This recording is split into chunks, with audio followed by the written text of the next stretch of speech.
My wife is ugly. And her cooking is terrible, my uncle said, his face red from drinking. Other men in the room agreed with him. My husband, who was getting more excited by their support, repeated my complaints one by one. Looking proud, I took a deep breath to hide my embarrassment and anger. Suddenly, my mother-in-law stood up and stared at my husband.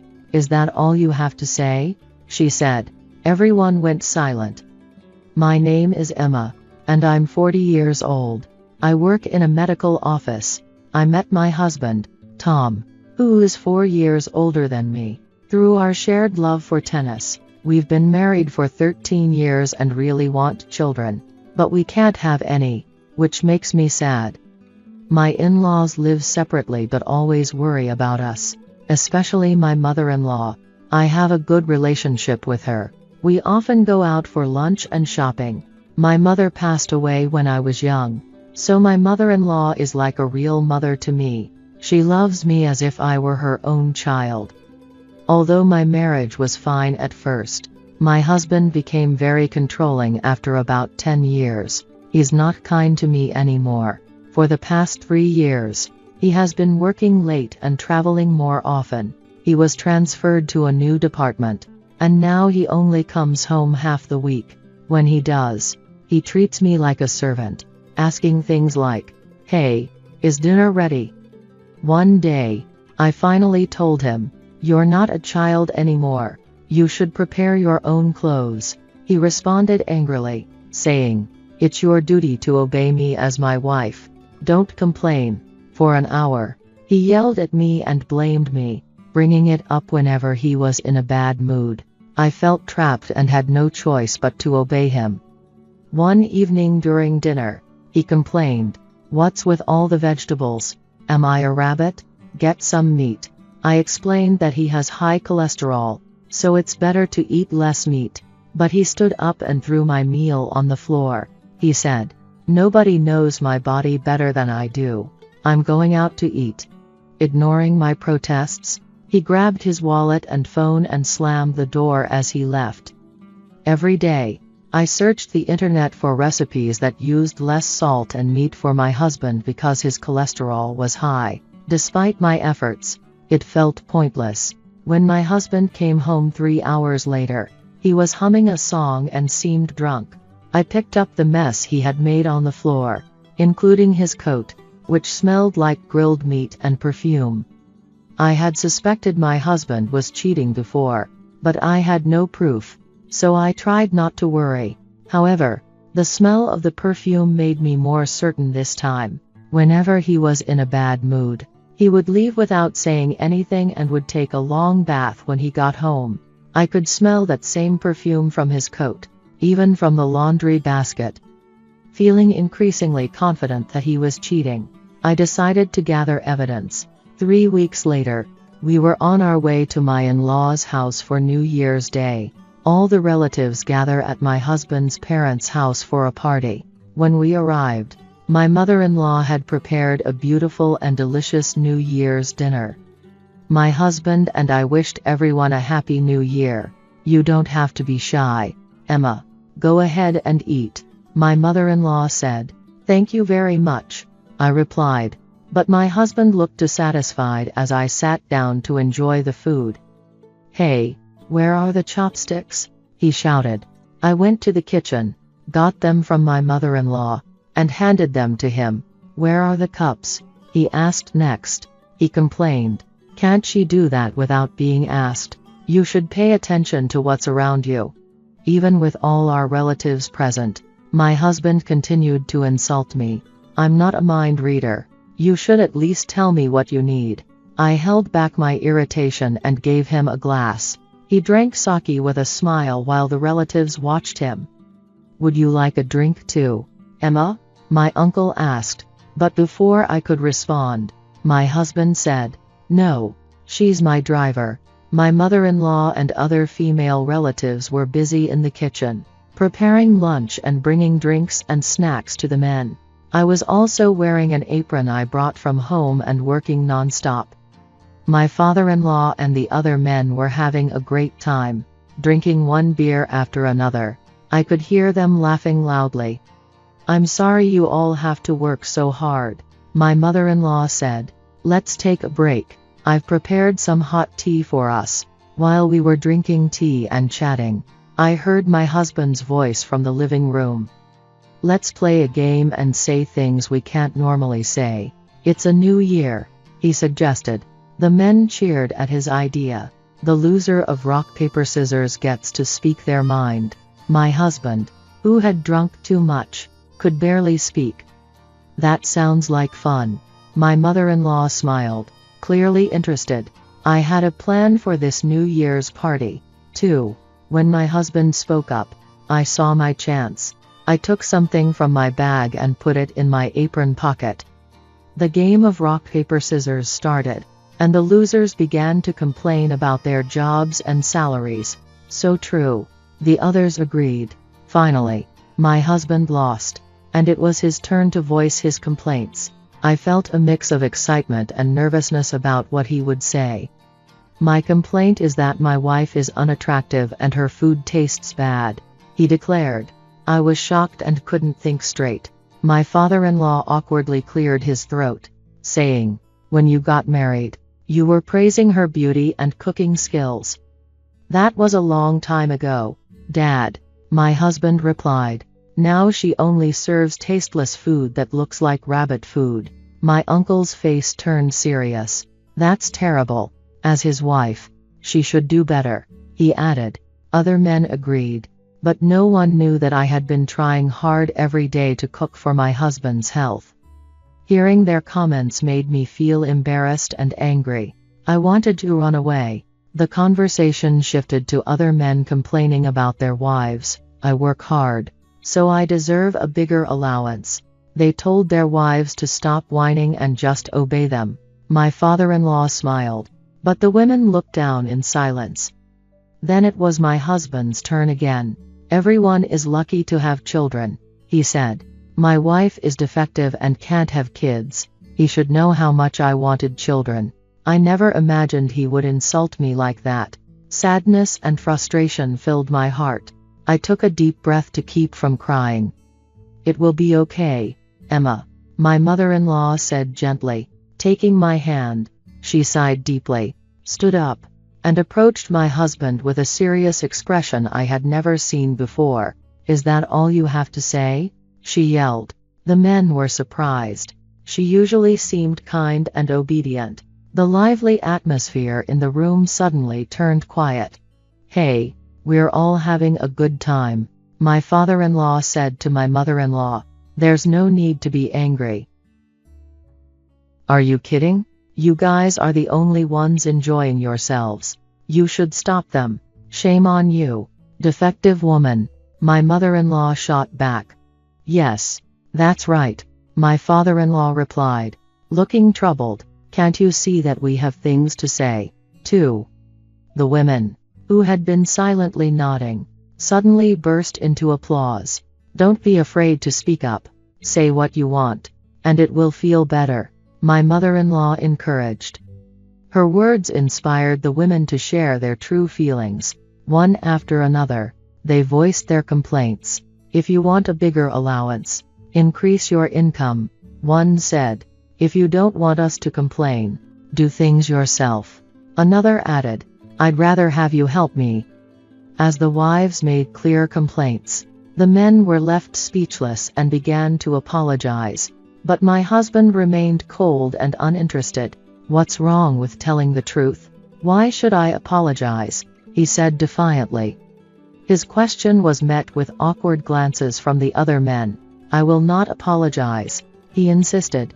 "I have an unattractive wife, a bad cook, and a defective woman who can't have children." My husband kept humiliating me, pointing fingers in my direction. The sadness and frustration I had been holding back turned into uncontrollable rage. "You have no right to say that to me," I said calmly as I approached him, secretly controlling my cell phone that I had hidden in my apron pocket. "It's not fair that you get to relieve your stress while I can't. You have complaints about me, right? Well, I'd love to share mine too." I pulled out an envelope from my pocket and spread the photos inside on the table for everyone to see. The pictures showed my husband entering a hotel room with a woman and another photo of him leaving her apartment, holding her hand. I had installed a GPS device in his car so I could track him and take pictures to prove he was cheating. I planned to discuss this privately with my mother-in-law later, but I felt I had to do it now. Everyone in the room was shocked, and the atmosphere became chaotic. My husband was visibly agitated as he collected the photos. "It's common for husbands to cheat, right, guys?" he asked the other men, but no one agreed. My uncle, who had previously supported my husband, said firmly, "No, that can't be forgiven." The other men nodded in agreement. My husband tried to act strong, but I found his behavior disgusting, so I confronted him with more evidence. "I got a phone call a week ago from Maruka-san, your new girlfriend. I heard you've been dating her for 3 years." "Maruka? Who is that?" he asked, trying to sound clueless. "Don't play dumb. I heard you liked your subordinate, and Maruka is 7 months pregnant." "I don't know what you're talking about," he stammered, but I could see he was getting nervous. "She wants you to divorce me, but you've refused to acknowledge the baby, telling her I wouldn't accept a divorce," I continued. "That's not true," he protested. "Oh really? I thought you didn't know her name," I replied, pulling out my cell phone from my apron pocket. I put it on speaker and turned the volume up so everyone could hear. "Did you hear what I just said, Maruka-san?" She sniffled, possibly crying, and quietly said, "Yes." I had called her the day before New Year's and told her I would call today. She wanted to know what my husband really thought, so she agreed to be on the call. I secretly called the girl right before I confronted my husband. When she overheard our conversation, she burst into tears and got really angry. "My wife and I are getting a divorce, and he asked me to wait until then," she said. "I never said that," my husband replied. "You, as my wife, should understand, right? Why would I? You're the only one who betrayed me," I shot back. Hearing this, he looked down and fell silent. "I will never forgive you," the girl said before hanging up. She believed my husband's lies. "Here are the divorce papers. Sign them right now," I demanded, but he became furious. "Don't be ridiculous. I can't just write this down immediately. How dare you?" he yelled. "After all this, I'll make you pay me 2 million yen in alimony." "No, I'm never going to divorce you. I don't have that much money." He began stamping his feet like a child, and I almost laughed at his childishness. But I continued to push for the divorce and alimony. "Tom, you're not a little kid. Shame on you." My mother-in-law looked frustrated by his childish behavior and scolded him. "You have no right to refuse the divorce or the alimony. Accept reality with dignity." "It's not that easy, Mom," he whined. "Dad, you can't blame me for what you did." Finally, he reluctantly signed the divorce papers and agreed to pay alimony, holding back tears. I had planned to reveal my husband's affair during this gathering, and I pushed him even harder. "I terminated our lease at the end of this month because you don't need 2 homes to return to, right?" When I said this, the women applauded, and the men sighed deeply. My husband left my in-laws' house, almost running away from everyone's attention. The following day, we submitted the divorce papers to the city office, and I moved into a rental apartment I had already signed a contract for. I also requested 1.5 million yen in alimony from my ex-husband's unfaithful partner. It was a devastating blow for her since she had resigned from her job after becoming pregnant, but I couldn't forgive her. After our divorce, my ex-husband tried to rely on the girl. As soon as his apartment was terminated, he immediately wrote the child recognition papers, but eventually, she dumped him and demanded 1.5 million yen per month in child support.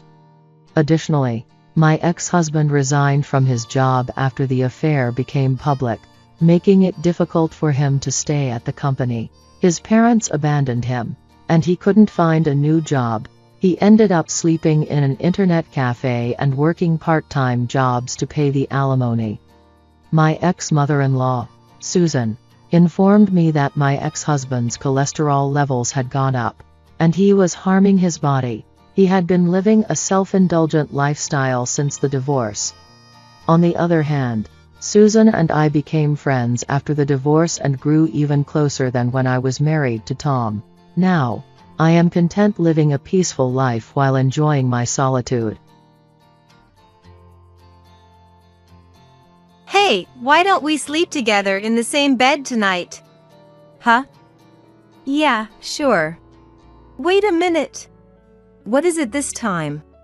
When you say sleep together, do you mean bringing Allison's bedding into our bedroom? That would be a hassle to clean up. Why doesn't she just sleep in my bed? In the same bed as you? It's fine. My bed is big enough. It's not about the size of the bed.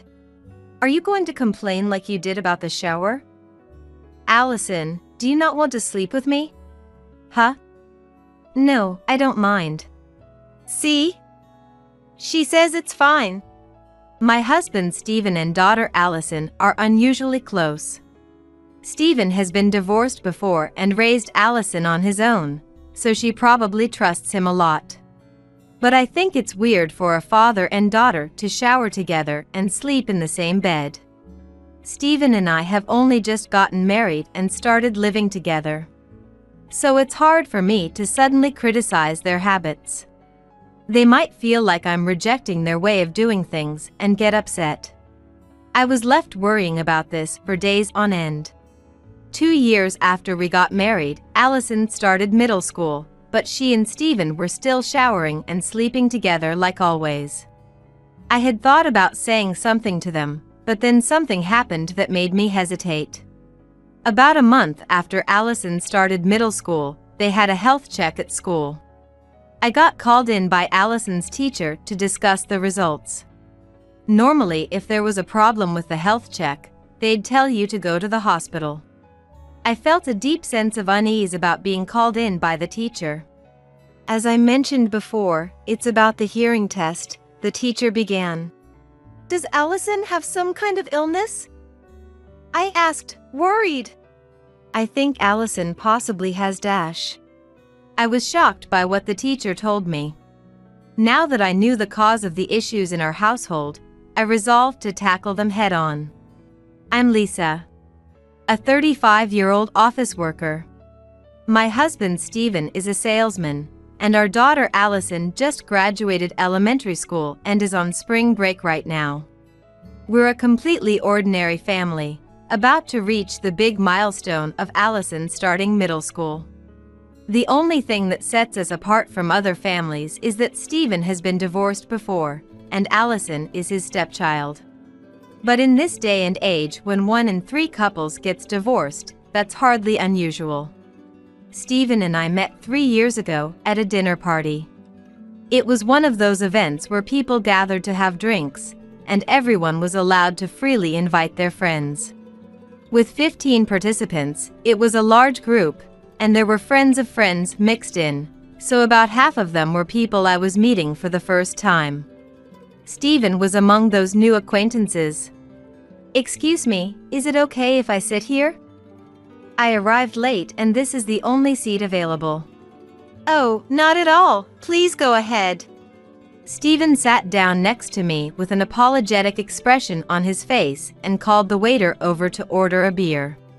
My first impression of Stephen was that he was the serious type. It was partly because he was wearing a suit, but more than that, it was the impression I got from our initial conversation. Were you late because of work? No, I actually finished work early, but I went home first to help my daughter with her homework. She's 10 years old and has been struggling with math lately, so checking her homework has become a daily routine. Wow, that's impressive. I bet your wife appreciates that. Actually, I'm divorced, Oh, I'm so sorry. No, it's not a big deal at all, he reassured me. Is your daughter home alone today? She lives with my parents, so they're taking care of her today. I got permission from Allison after checking her homework before coming out. As we were talking, the beer Stephen ordered was served. Some time had passed since the dinner party started, and groups had formed around us to chat. Stephen and I quietly clinked our glasses together, just the two of us. After that, he continued to brag about his daughter, talking about how straightforward and good-natured she was, and how she was a hard worker who put effort into her studies. Stephen seemed to cherish Allison immensely, and his life revolved entirely around her. I think Stephen was going through a busy period at work at the time. Even so, I was drawn to his kindness in prioritizing Allison. We exchanged contact information and started seeing each other even after the dinner party, and our relationship began. Once we started dating, given our age, we quickly began to think about marriage. However, for us to get married, building a relationship between Allison and me was a major prerequisite, requiring careful judgment and timing. In addition, Stephen had one more concern about Allison. I think it'll be fine, but be careful not to try to get too close too quickly. I know. You had issues with your ex-wife. Yeah. My ex-wife seemed to have developed postpartum depression and couldn't feel affection for Allison anymore. She started being cold to Allison. Allison might be sensitive to adult women or the existence of a mom. We'll have to actually meet and see how she reacts though. Don't worry. I'll be mindful of keeping an appropriate distance. When I met Allison for the first time, Stephen stoked my anxiety to no end. He put so much pressure on me that on the way to his parents' home to pick up Allison, I felt like my chest would explode from nervousness. But I suppose that was because Stephen cared about Allison that much. I placed my hand on my nearly bursting chest, took a deep breath, and somehow managed to calm myself down. Lisa, over here. Oh, wait a second. Hey now, don't go running off suddenly, it's dangerous. My anxiety had disappeared an hour after meeting Allison. When we arrived at the shopping mall, Allison took my hand and hurried towards the knick-knack store she had her eye on. Stephen following behind and cautioning Allison looked like a family scene no matter how you looked at it. In the car, she happily talked about school and her life at home with Stephen. Allison and I sat in the back seat while Stephen drove, but Allison talked about absolutely everything, so when I glanced at Stephen's face in the rearview mirror, he looked a little embarrassed. Also, as I had imagined even before meeting Allison, she and Stephen were very close. Dad, let me have some of that. Again? I'm going to run out of mine. Come on. I like that flavor too. Just give me one bite. Allison stole the ice cream Stephen was eating and, despite saying she'd only have one bite, she took 3 before returning it to him. The expression on her face at that moment was one of delight. When I was in elementary school, I disliked my dad for no reason. I apologize to all the dads out there, but I believe it's a daughter's destiny to dislike her dad. However, there are exceptions, and some daughters don't hate their dads. Allison seems to be one of them. Everyone around me irrationally disliked their dads, so Stephen and Allison's relationship appeared very refreshing to me. Seeing their bond allowed me to erase one of the many preconceptions I held. Since Stephen and Allison's relationship was good to begin with, and I was able to quickly build a relationship with Allison, we got married a year after we started dating. After the wedding, we rented an apartment and our life as a family of 3 began. As my first impression suggested, Stephen was serious and worked hard at his job. Allison was also an obedient and good kid. At this point, I thought we would continue to have a happy family life forever. However, This happiness was only superficial and would gradually crumble. When I started living with Stephen and Allison after getting married, I was surprised by something. Allison, wanna take a shower? Yeah. What? While I was cleaning up the dishes after dinner, I heard an unbelievable conversation coming from the living room, so I quickly turned around to check on Stephen and Allison. The two of them were just getting up from the couch. It seems I didn't mishear. They were about to go take a shower together. Wait. When you say you're going to take a shower, you mean together? Yeah, we always do on holidays or when I get home from work early, right? Huh? Yeah, that's right. Allison is 11 years old, you know? Just look at Allison. She's still in elementary school. And she's the one saying she wants to go in together. Is there a problem? Well, you are parent and child, and she's only 11, and she doesn't seem to mind. See, there's no problem, right? Let's go, Allison. I couldn't say with confidence that it was wrong for Stephen and Allison to shower together. The two of them seemed to get along very well, and it appeared they had always done this. Was it my place to put a stop to it when I had just started living with them? They might feel bad, thinking I was denying their habit. Plus, I knew some kids who continued bathing with their parents even as they got older. Still conflicted, I went back to cleaning up. When the two came out of the shower, they sat together on the couch and happily started watching TV. They really do get along well. Watching them from the kitchen next to the living room, I figured that since Allison was already 11, she would probably start disliking showering with Stephen soon enough, so I decided it was fine not to say anything until then. With that, my worries about the shower were gone, but Stephen quickly created a new concern. Want to sleep together tonight? Yeah. Sure. Wait. I reflexively interrupted their conversation from where I was watching them at a distance. What is it this time? When you say sleep together, do you mean bringing her bedding into our bedroom? That would be a pain to put back. She can just sleep in my bed. In the same bed? It's fine. Allison is small, so there's plenty of space in one bed. I'm not talking about the size of the bed. Are you going to object to this too, like with the shower? Allison, do you not want to sleep with me? Huh? No, I don't mind. See, Allison says it's fine. Stephen headed to the bedroom with Allison like it was the most natural thing. When I went to the bedroom a bit later, the two of them were sleeping in the same bed. Seeing them sleeping peacefully, the worries I had decided not to mind about the shower started to resurface. I knew Stephen and Allison were very close since before I married him. Stephen cherishes Allison, and Allison probably relies on Stephen since she hasn't had a mom until now. But I never imagined they were close enough to shower and sleep together. I got into bed alone, torn about whether I should resolve this issue, and it took me longer than usual to fall asleep. The next day, I decided I should first confirm whether Allison really didn't mind showering and sleeping with Stephen. Allison, were you happy showering with Dad yesterday? Huh? Yeah.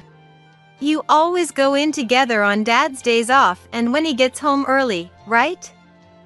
He said he'll be late today, so you can't go in together. Are you disappointed? I don't know. Do your friends at school also shower with their dads? Or is it just you, Allison? I don't know about my friends. You don't dislike showering with Dad? Why are you asking that? Am I doing something bad? I seem to have messed up the sense of distance in my haste. Because I asked too many questions, Allison, who was doing homework at the living room table, put away her study materials and went to her room looking sad. Stephen would be coming home late today, so Allison and I would have to eat dinner with just the two of us. At dinner time, I couldn't bring myself to talk to Allison due to the earlier awkwardness, and we finished our meal without conversing. The silent dinner table was quiet, with only the sound of dishes clinking. I turned up the TV volume just a little, to make the sound of the dishes less noticeable. Allison finished her dinner and returned to her room without a word. As I was cleaning up the dishes, feeling regretful, I heard the sound of the front door opening, indicating Stephen had come home. I quickly brought up my concerns about Allison to Stephen as he entered the living room. Maybe she strongly felt that you were trying to be her mom when you asked her all those questions. She probably doesn't have a good impression of the word mom. That's why I told you to be careful about how close you get to Allison before we got married. I was being careful before, but after getting married and living together, I may have gotten a bit carried away. I had subconsciously tried to suddenly become a mom to her. My chest tightened as I realized Stephen was right. It would probably backfire if you try to get too close to Allison right now. I'll handle it, so you just lay low for a while. Okay, I understand. I had no choice but to follow Stephen's advice. Stephen headed to Allison's room to talk to her.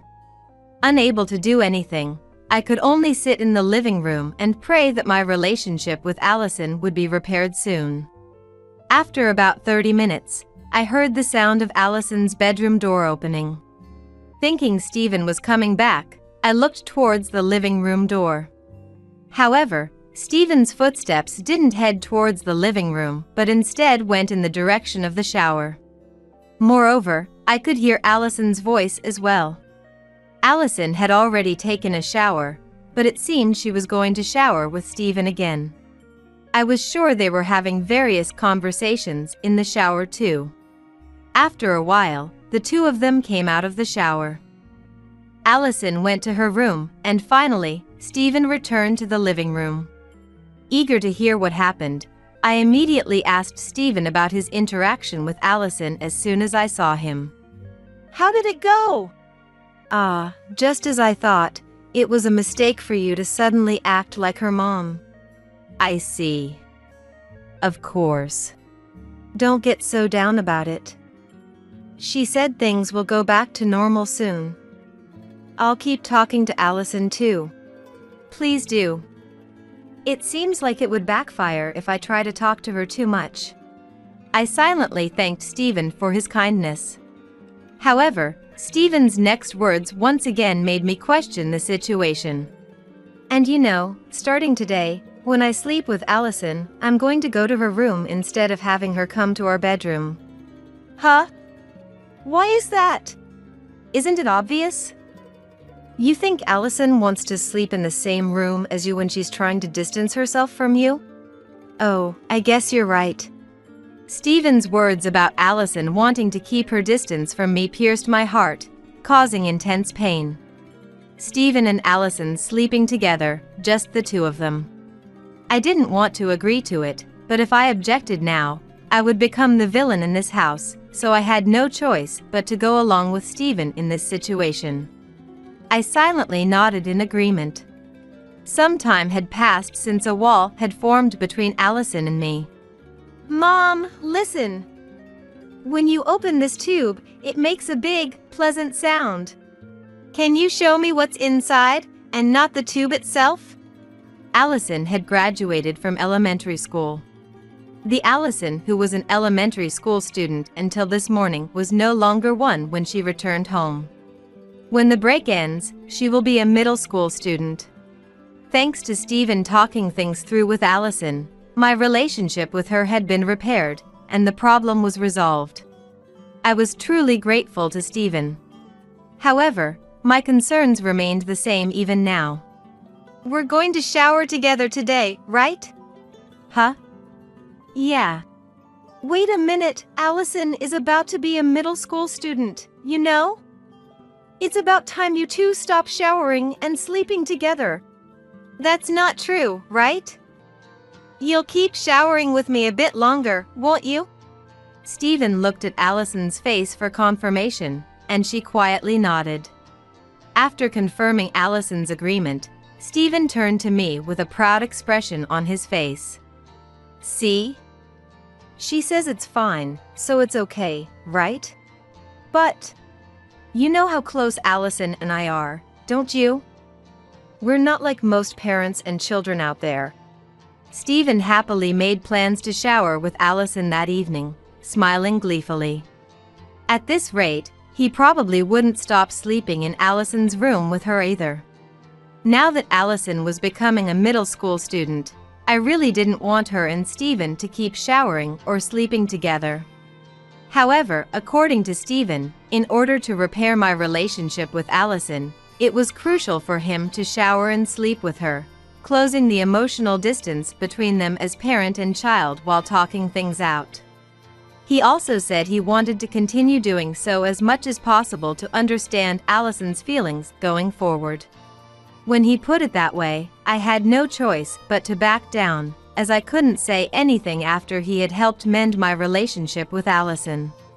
Still, although I had let it slide until now, I was starting to feel that this wasn't right. Allison, I'm going to sleep in your room tonight, okay? Huh? Okay. Allison replied, her expression not looking particularly happy. She was clearly confused. However, despite her confusion, she followed Stephen's words. I found it strange, but if I asked Allison about it now, it might make things awkward again. I was afraid of Allison giving me the cold shoulder again, especially after we had just repaired our relationship. So even though I was concerned about Allison, I couldn't bring myself to ask her about it. A few days after Allison started her break, a small incident occurred. "I don't want any more." What's wrong?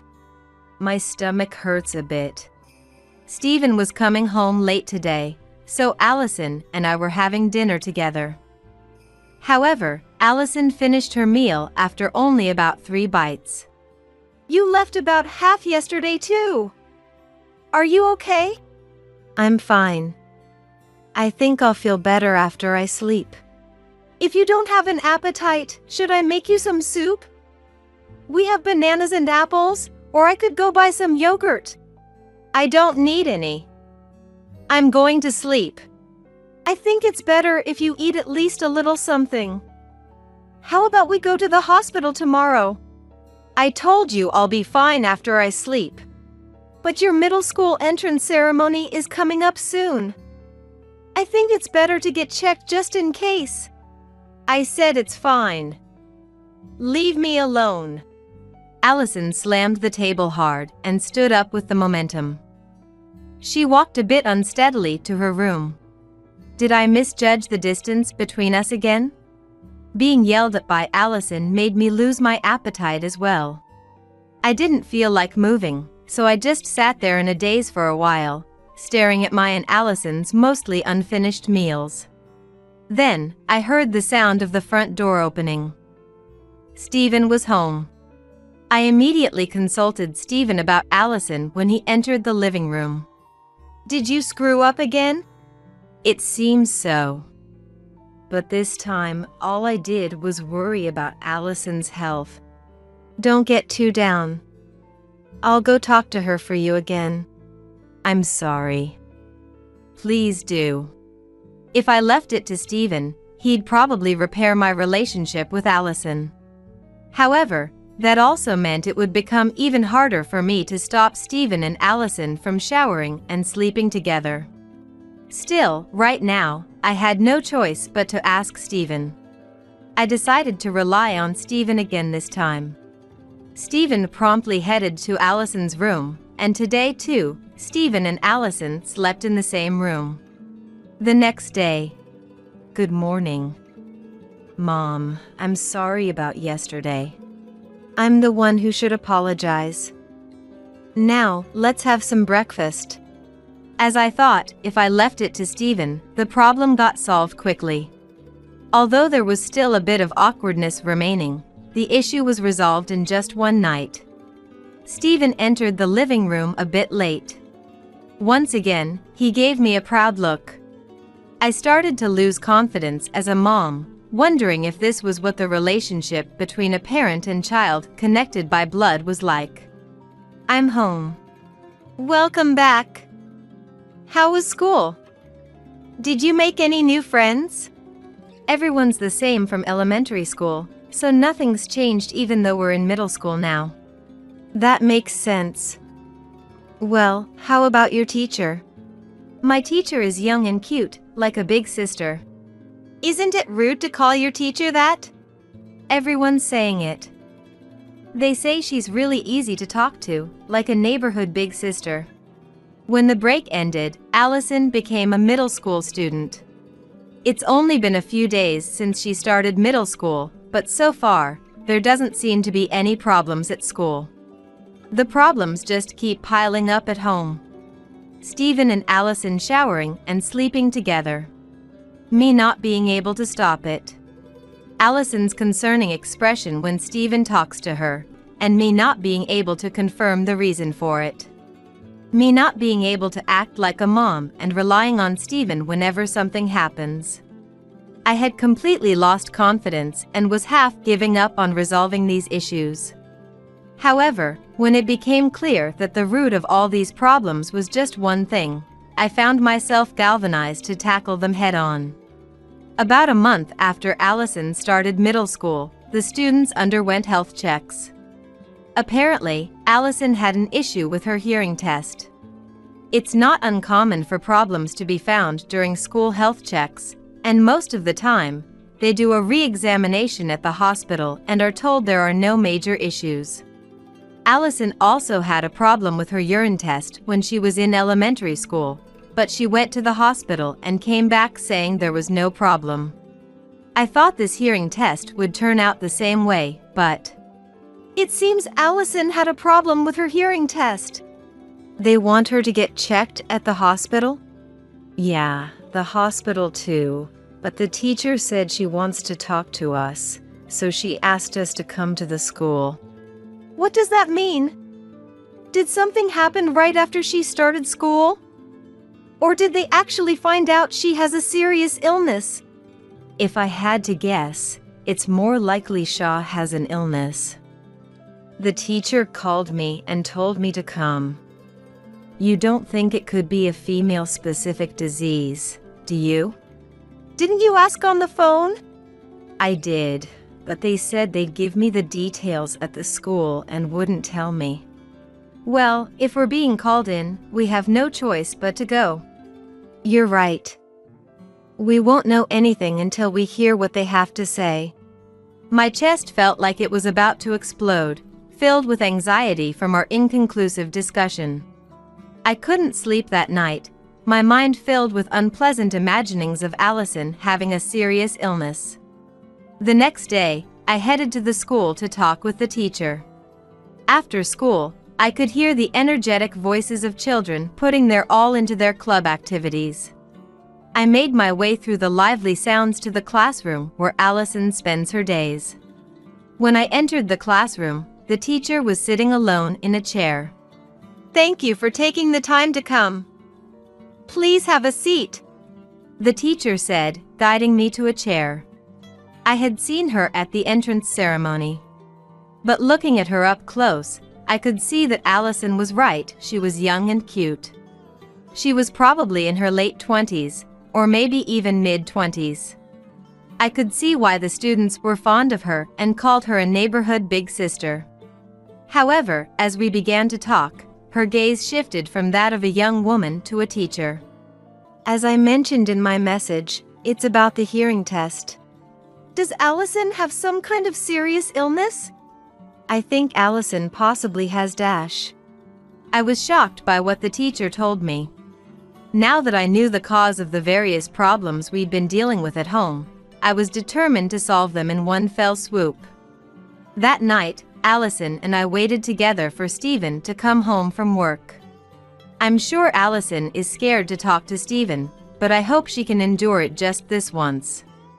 As I waited, watching Allison struggle with her fear, I heard the sound of the front door opening. Stephen was home. I'm back. What's going on? You both look frightened. Noticing the unusual atmosphere between Allison and me, Stephen stopped in his tracks as he entered the living room. He seemed on guard, but that didn't matter. I had already made up my mind to break down the wall he had built with his wariness. You've been taking advantage of Allison's feelings and making her do whatever you want, haven't you? Huh? What are you talking about? Allison told me everything. I told you not to say anything. Stephen's eyes turned sharp. He was clearly threatening Allison. It seemed his true colors were showing. Glared at by Stephen, Allison shrank back and began to tremble. Allison didn't seem able to say anything, so I decided to speak for her. I went to the school today and heard about the health checkup. They said Allison might have psychogenic hearing loss. Well, we won't know for sure until she sees a doctor. Psychogenic hearing loss? You mean she's going deaf? It doesn't seem to be that serious. Just some difficulty hearing. Apparently, some people don't even notice their hearing has gotten worse. Other symptoms can include loss of appetite, stomach pain, and unsteadiness. Isn't that for a doctor to determine? Why were you called to the school? This illness is said to be caused by psychological stress. For Allison, that psychological stress is you. Since I had already said Allison told me everything, Stephen couldn't speak carelessly and seemed to be choosing his words carefully. I said everything, but he doesn't know how much of the situation I've grasped. However, he seems to be choosing his words too carefully, and no further words are coming from Stephen. But when I say everything, I really mean everything, so no matter how carefully Stephen chooses his words, it doesn't matter to me.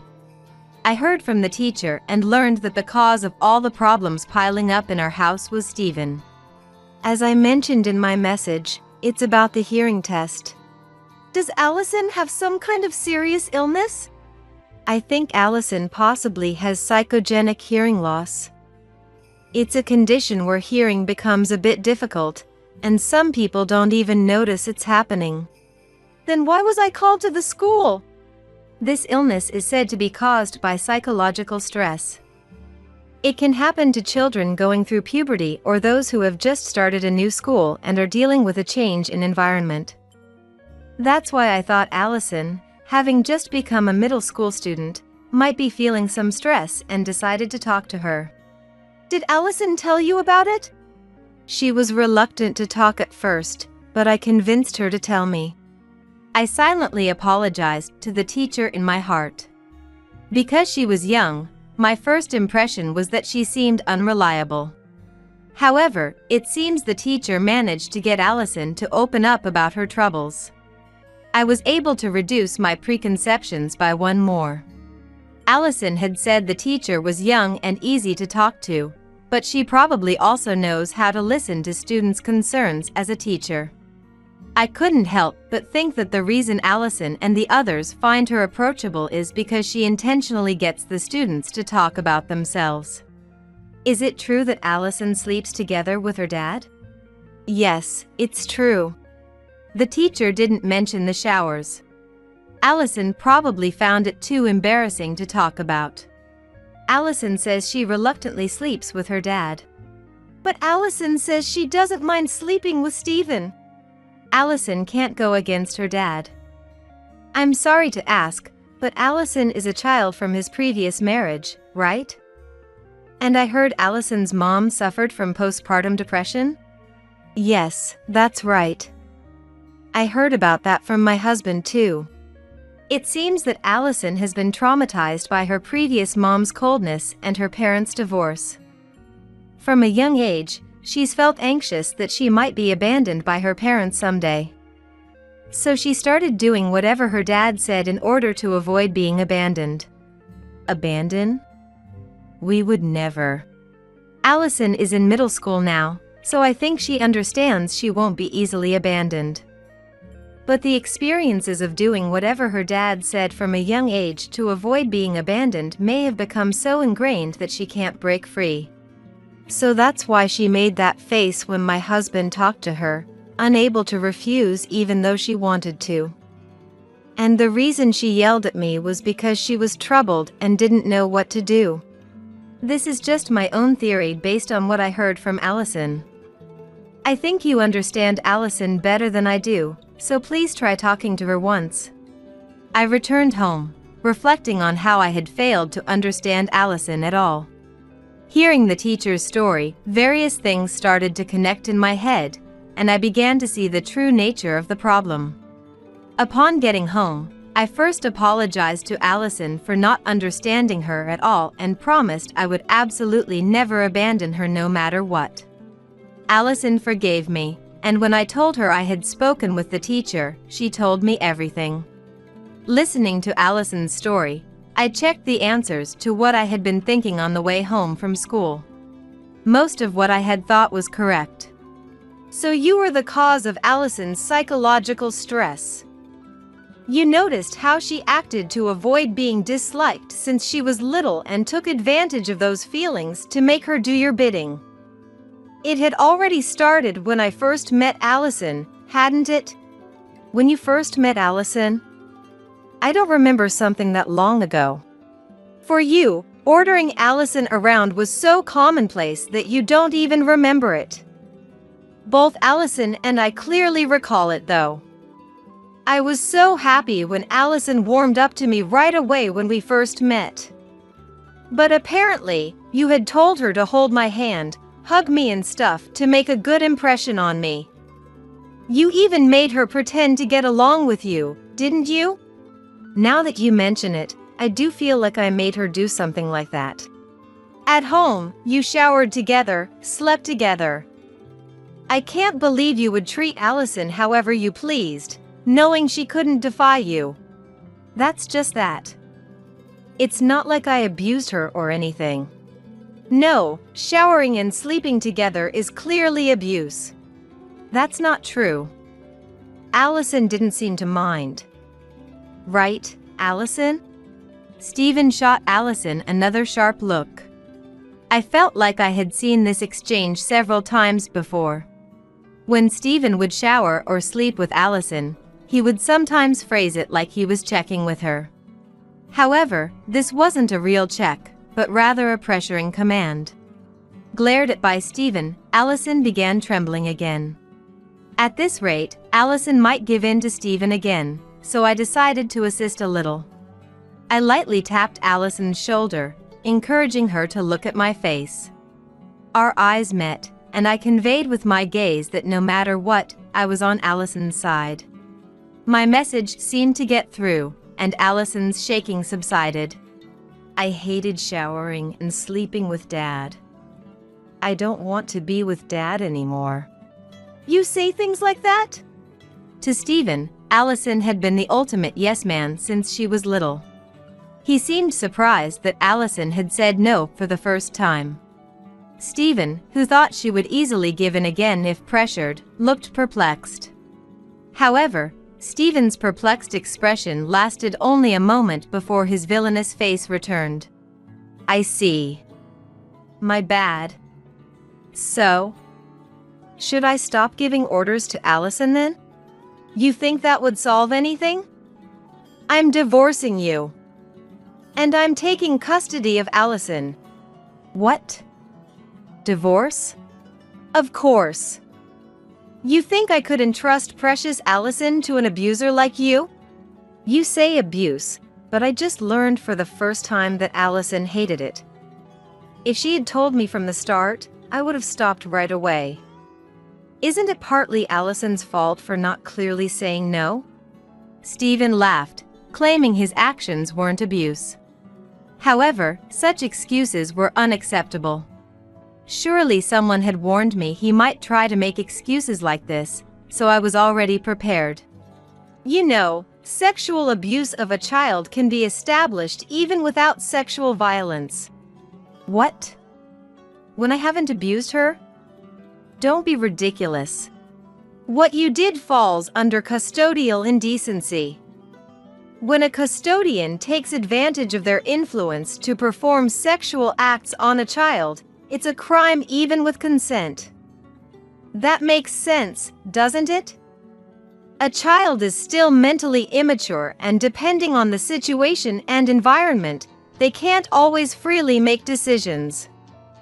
This time, you exploited your position as Allison's dad and her desire to not be disliked by you to coerce her into showering and sleeping with you. Wouldn't that be considered custodial indecency? No, but I checked with Allison to see if she hated it. Even if Allison said it was fine, the moment you showered together, you were in the wrong. No way. But I've heard the police and child services don't really act on these things. That's understandable. It'd be a huge hassle if they responded to every report. It'd be pointless even if you reported it. Wouldn't it be more realistic for us to discuss and resolve this ourselves? Stephen had been laughing earlier, but now he was visibly flustered. He was trying to appear calm, but his words had already shifted to the defensive. However, it was too late to get defensive now. I had resolved to settle this in one blow, so I intended to put an end to everything with today's confrontation. It's true that an individual report might get buried among others, right? So discussing it would be better for both of us and lead to a smoother resolution. Too bad, but the teacher has agreed to cooperate. The school will contact child services. And child services might contact the police. With the school and child services involved, the chances of the police taking action might increase a bit. Well, it'd be a problem if the police got involved. Then will you agree to the divorce? If so, I won't say anything to child services or the police. How about that? Fine. Worried Stephen might change his mind, I immediately obtained and printed the divorce papers online and had him sign them. After filling out the divorce papers, I didn't want him around Allison anymore, so I kicked him out of the house. With this, Allison would no longer have to shower or sleep with Stephen. Later, Stephen and I divorced, and I got custody of Allison. Normally, I think it would have been difficult for me to get custody of Allison given the circumstances. However, since it was determined that Stephen forcing Allison to shower and sleep with him constituted abuse, he was arrested, allowing me to take her. I heard Stephen complain to me, saying, "This wasn't our deal." But I hadn't broken my promise with Stephen. The reason Stephen ended up getting arrested was because Allison consulted the teacher, the school contacted child services, and child services provided the information to the police. I hadn't done anything. Since it was Allison and the teacher who acted, I don't think it counts as me breaking a promise. However, while Stephen was arrested, he wasn't indicted. At first I was disappointed, but having an arrest record was significant. And the nature of the arrest was sexual abuse of his own child. There was no way he could avoid harsh judgment from society with that kind of label. Stephen's massive loss of credibility made it impossible for him to keep working. So while he wasn't fired, he quickly quit the company himself. Also, given the reason for the divorce, all his relatives cut ties with him. As a result, Stephen was isolated with no one to rely on. After quitting his job, Stephen moved far away, seeking an environment where no one knew him. I don't know what kind of work he's doing, but it seems he is employed. He has to pay child support, so I hope he keeps working hard. I continue to live with Allison. Allison seems brighter than before. Her smiles until now were probably just for show, to avoid being disliked by Stephen and me. I think I had many shortcomings through all of this.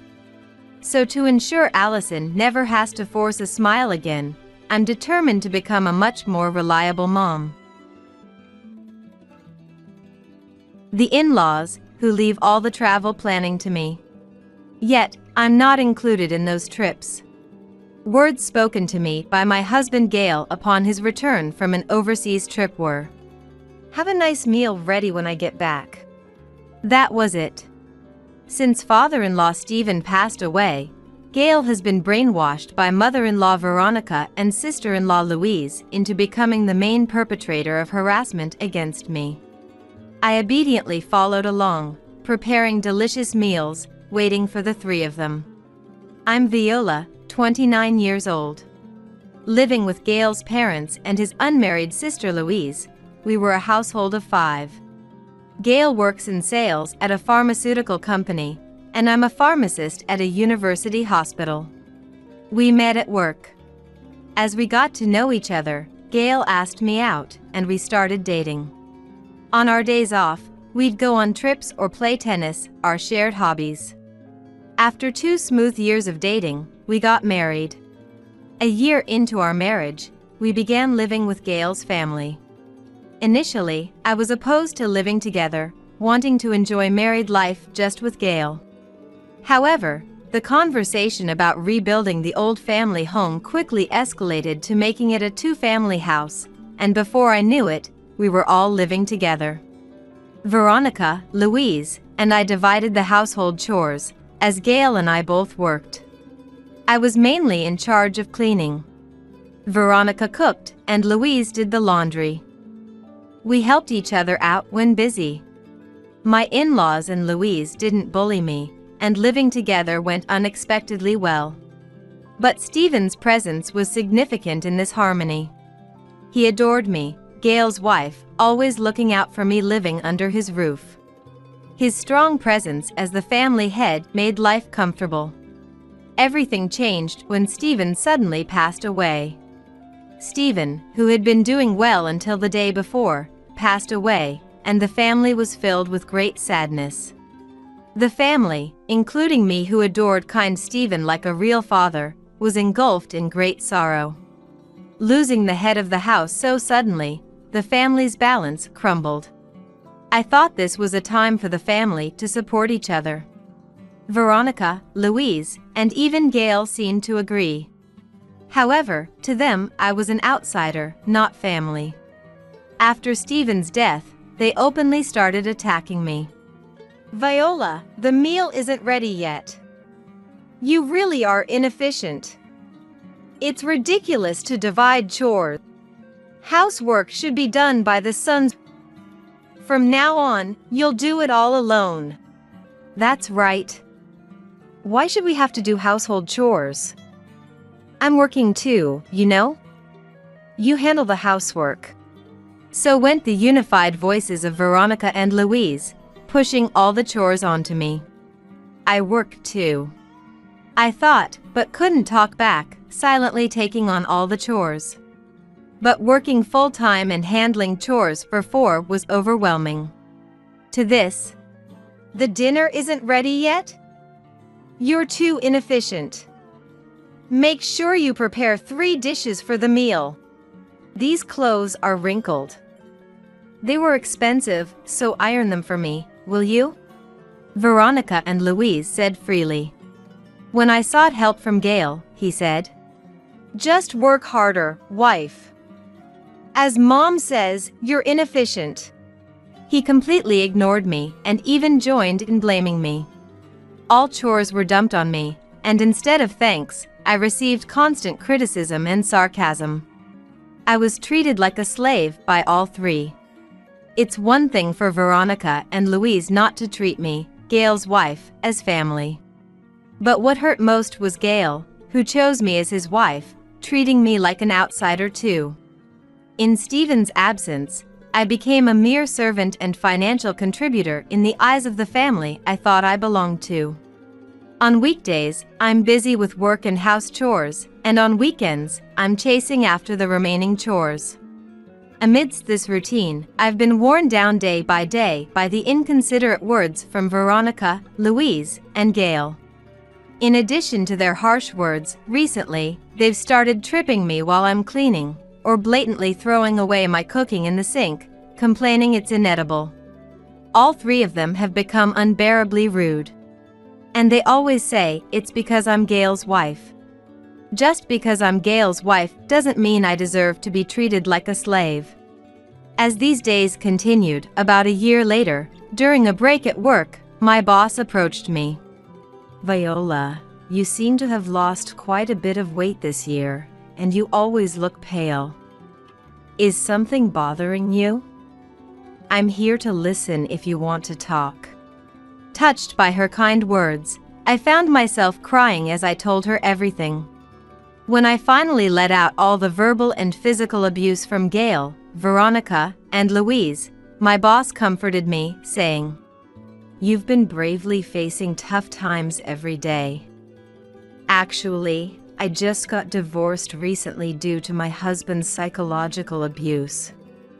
I was tired of always walking on eggshells and getting yelled at for the smallest things. The situation you're in is not right. If you want, I can refer you to a good lawyer." Hearing that my admirable and respected boss had gone through something similar was shocking. Her words inspired me to stand up for myself, to sever ties with such people. But simply divorcing Gail and distancing myself from them wasn't enough. I decided to carefully plan my revenge, to make them regret their actions a bit before leaving. However, I couldn't let my actions become a liability in the divorce. I decided to consult the lawyer recommended by my boss, ensuring I had the upper hand in the divorce. Following the lawyer's advice, I began documenting every instance of their verbal and physical abuse. Knowing that these records would be advantageous evidence when I finally left this family made their harassment less damaging. Apparently frustrated by my resilience, their behavior escalated day by day, and I started experiencing more direct violence, like getting hit or pinched for trivial reasons. When I had gathered enough evidence, "We're going on a family trip," suddenly Gail announced. Of course, by family, he meant everyone but me. Back when Stephen was alive, we used to go on trips once or twice a year as a family of 5. But after his death, it became a routine for the 3 of them to travel without me. "Prepare the hotel for our overseas trip," Gail demanded.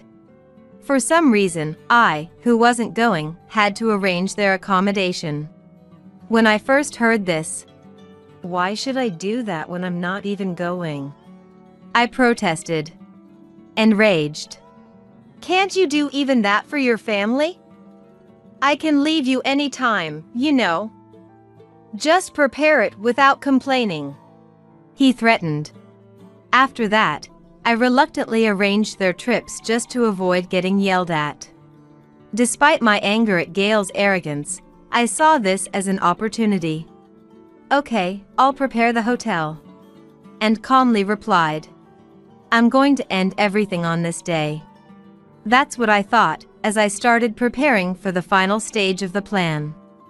First, to let the 3 of them go on the trip smoothly without suspicion, I arranged a stay at a luxury hotel overseas.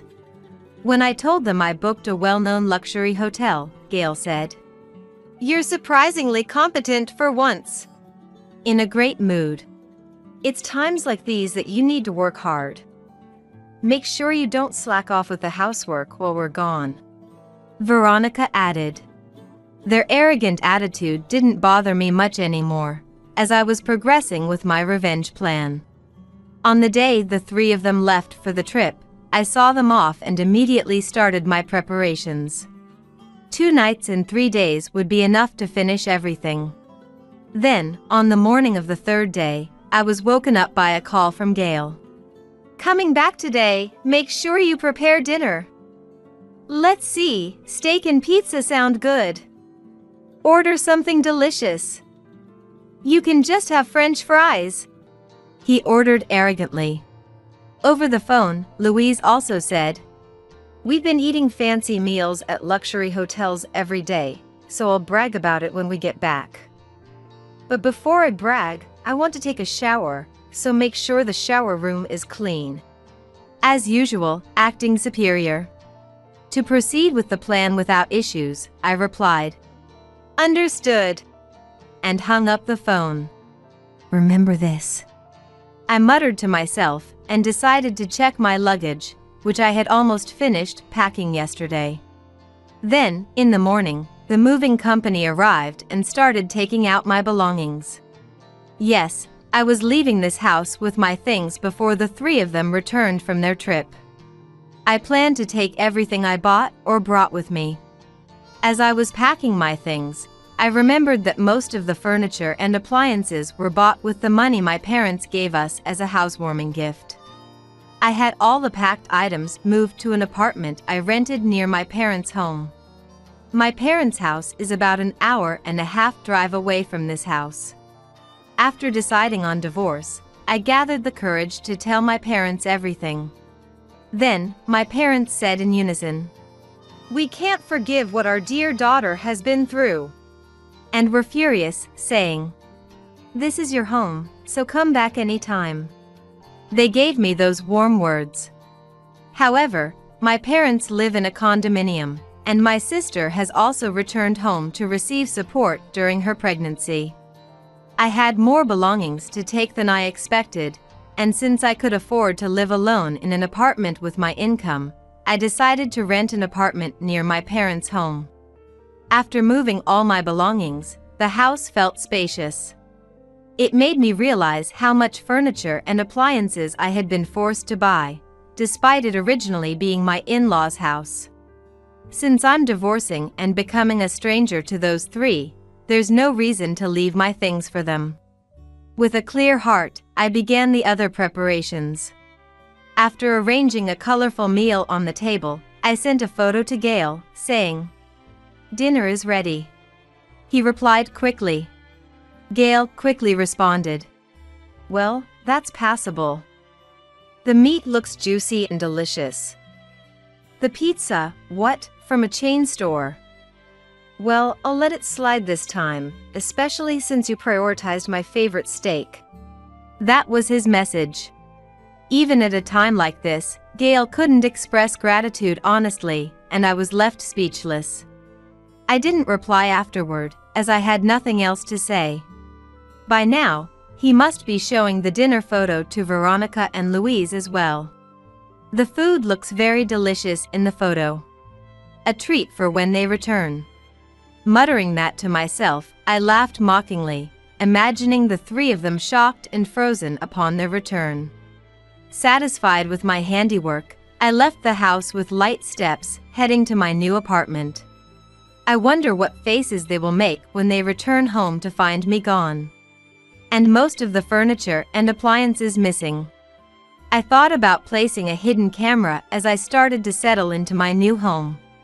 I decided to organize some things today and then return to my parents' home.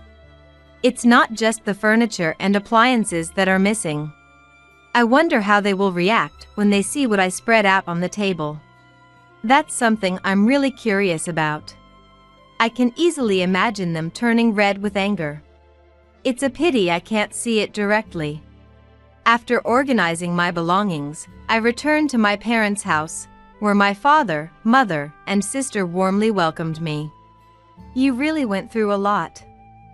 We've prepared all your favorite things today. Go take a shower first." Urged by my mother's voice, I went to take a shower. After taking a shower and checking my mobile phone, I saw dozens of missed calls from Gale and messages from Veronica and Louise. While looking at my phone, another call came in. Of course, it was Gale. When I answered the phone, Hey, you! Finally answered the phone! What the hell did you do? What do you mean you didn't pay? I didn't know it was cash on delivery. Where are you now? When we got back from the trip, your stuff was gone, and so were the furniture and appliances. What's this on the table? On closer look, they're just samples. You can't eat samples, are you joking? He yelled. Anticipating Gale's yelling, I held the phone away from my ear. Did you like my present? Why should I pay for your trip? I'm not your bank. And replied with a sneer. And then, Where am I? I'm back at my parents' home, where I belong, I said, interrupting me. You should prioritize us since you married our son. You think you can just go back to your parents' house and get away with it? You took the appliances and furniture like a thief.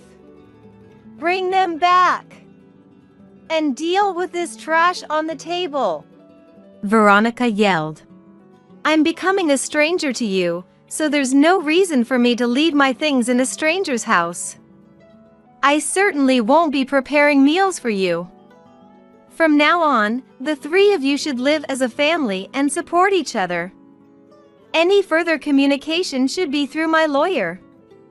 I won't respond to direct contact. By the way, I'll leave you the samples as a keepsake, I said, laughing while they were still yelling. I ignored the voices of Gail and the others and hung up.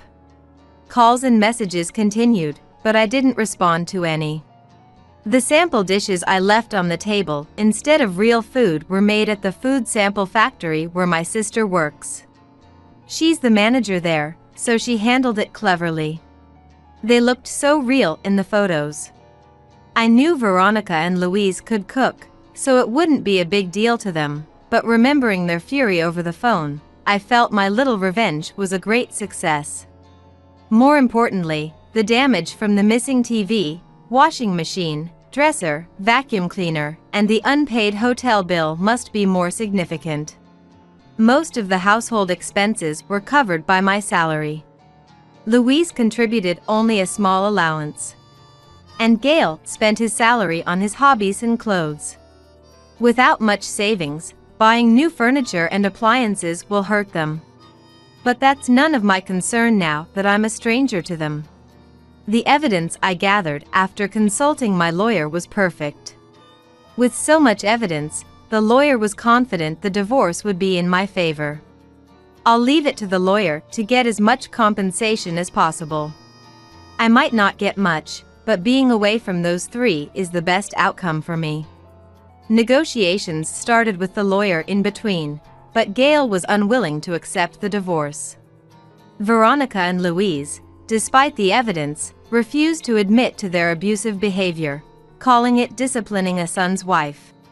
The discussion was going nowhere, and I was getting frustrated, but the lawyer told the three, if this doesn't progress and goes to court, it'll become a social credibility issue. Then they reluctantly agreed to talk. They probably underestimated me, thinking I wouldn't seek help from anyone. Even though they knew their abusive behavior would be problematic, they didn't stop. The lack of Stephen's presence made their true colors more evident. Despite the divorce, Gail started showing up at my workplace and parents' house, asking to reconcile. Viola, I'm truly sorry for everything. I took you for granted while you worked hard at your job and at home. From now on, I will support you, so let's cancel the divorce and stay together.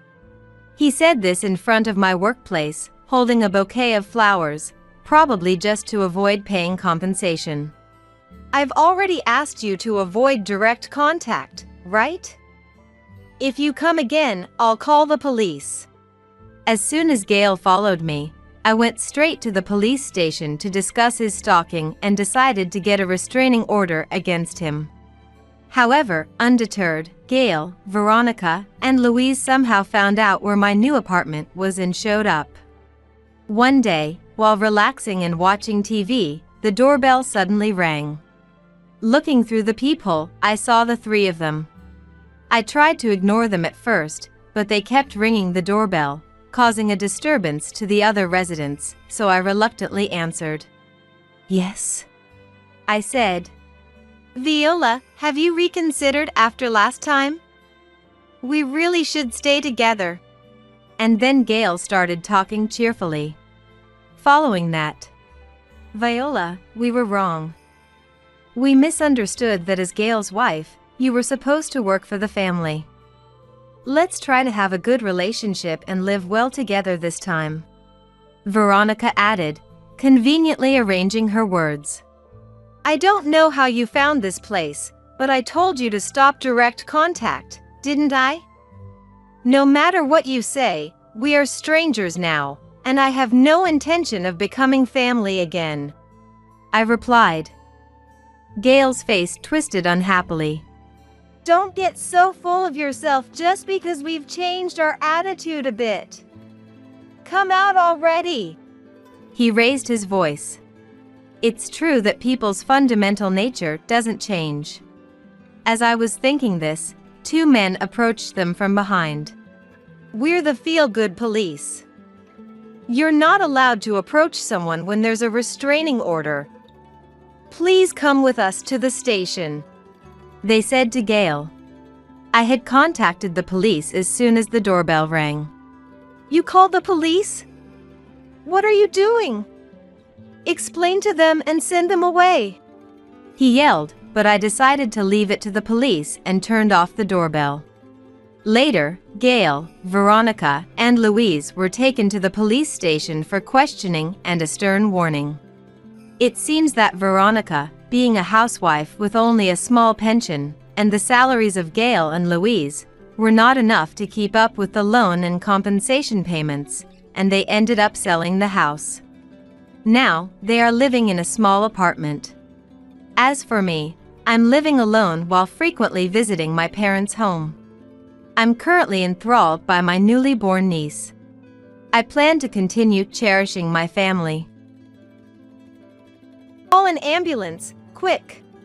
How can you be so oblivious? Suddenly, Brittany, who lives next door, rushed into my apartment in a panic. It all started when Tony collapsed in the bathroom. Lately, Tony never parts with his mobile phone, no matter where he is in the house. In fact, he even takes it to the bathroom, apparently talking to someone. Why she, living next door, knew in real time that he had collapsed in the bathroom is beyond me. Honestly, there's no reason for her to call me oblivious. I already know why she is connected to him, and how she knew immediately about his collapse in the bathroom. They might think it's a secret, but there have been many suspicious moments in the past. It's funny they don't realize that they're the only ones who don't notice. I've turned a blind eye until now, but I've decided to put a stop to it. They've been having their way, thinking I've been silently watching. Of course, I plan to retaliate against Tony, but I also want Brittany to suffer just like me. They shouldn't think they can get away with this. It's time for them to pay for 13 years of betrayal. I'm Rosetta, a 40-year-old housewife. I met my husband Tony through a mutual acquaintance. At my age, I long to marry and build a warm home. A friend suggested I meet Tony, saying it wouldn't hurt just to meet. I was all work and no play, with no chances to meet anyone.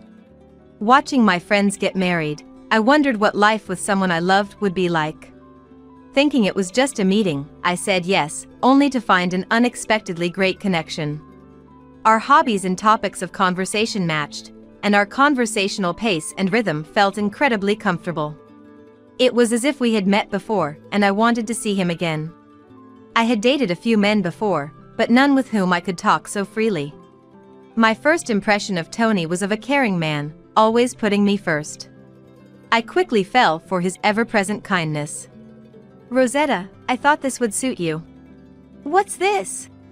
It's not my birthday or our anniversary. Can I open it? Please do. Inside the box he handed me was a beautiful lemon yellow dress. It's lovely. I've never worn a dress like this. I wonder if it suits me. It's definitely going to suit you, Rosetta. I want to see you in it here. Here? I'm a bit nervous. I quickly tried on the dress. Yeah. The size is just right. It suits you as I thought. I'm happy. Thank you. He nodded with satisfaction as he looked at me. Though kind to me, I sometimes caught a glimpse of his stern side. It was mostly during work-related calls. Even on dates, he'd occasionally receive calls and issue instructions. I'd find myself admiring his commanding presence. He, a manager, seemed to be always busy, even on his days off. It must be tough getting work calls even on your day off. Well, it's not too bad. But it can be tough dealing with incompetent subordinates. Oh, we should head out. Our restaurant reservation is coming up. Laughing, we hand in hand hurried to the restaurant we had reserved. I wanted to marry a wonderful woman like you. Will you marry me? If it's with you, I'd be happy to. Please take care of me from now on. I felt happy to be able to marry him. But this happiness, I soon realized, was fleeting. I intended to continue working as a nurse even after getting married. But things seemed to be heading in a bad direction. About the housework. I plan to continue working, even though we're married. Is it okay to ask you to help when I have night shifts? His expression then turned grim. You intend to continue working? Yes, is that a problem? It's a bit, not right for a woman to keep working after marriage. Nowadays, it's not uncommon for couples to be dual income. In reality, there are more households around me where both partners are working hard as dual income couples than those with just a housewife. Even after hearing my reasoning, he insisted I should quit working after marriage, so I asked him why. I thought there must be some reason from his perspective. Believing it's important for spouses to understand and compromise with each other, I decided to ask.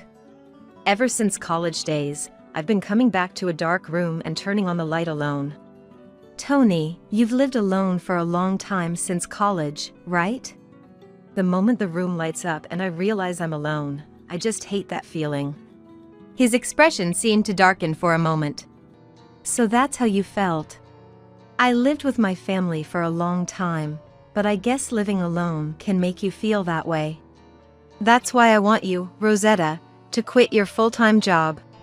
Of course, I'll work in your place. There's even talk of me becoming a director soon. Really? A promotion at this time? That's amazing. Then, scratching the tip of his nose awkwardly, he replied.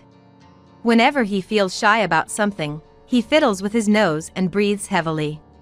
He looked at me as if expecting more praise, so he must have been really happy.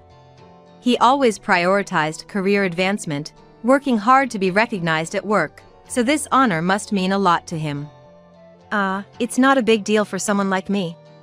But there are only a few among my peers who have become managers, so I guess my progress is relatively fast. Proudly saying this, I felt a hesitation beside him. Sensing my indecision, he leaned in and said, You're not going to cling to your job when I, your husband, am asking you this humbly, right? I was speechless at his expression, one I had never seen before. It was unbelievable, and instinctively, I felt I shouldn't meet his eyes anymore, a strange sensation. Being told this, I felt I had no choice but to quit. I wanted to continue a bit longer, but I decided to resign, considering it was my beloved husband's request. Life as a housewife, starting with our marriage, was harder than I expected. I thought being a housewife meant doing household chores, but it was extremely busy. Taking advantage of me being a housewife, Tony stopped doing any housework. Women's workplace is like the home, right? It's wrong to just rush through work to have your own free time. I couldn't talk back to him when he said this in a stern tone. In the morning, I prepared breakfast and helped him get ready for work, timing it with when he woke up. Until he returned at night, I finished all chores like preparing dinner and cleaning the bathroom.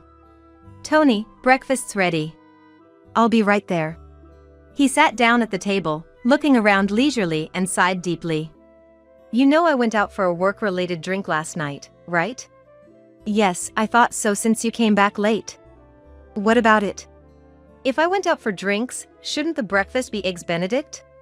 I'm sorry, I didn't consider that. Then he, tapping his finger on the table, silently glared at me.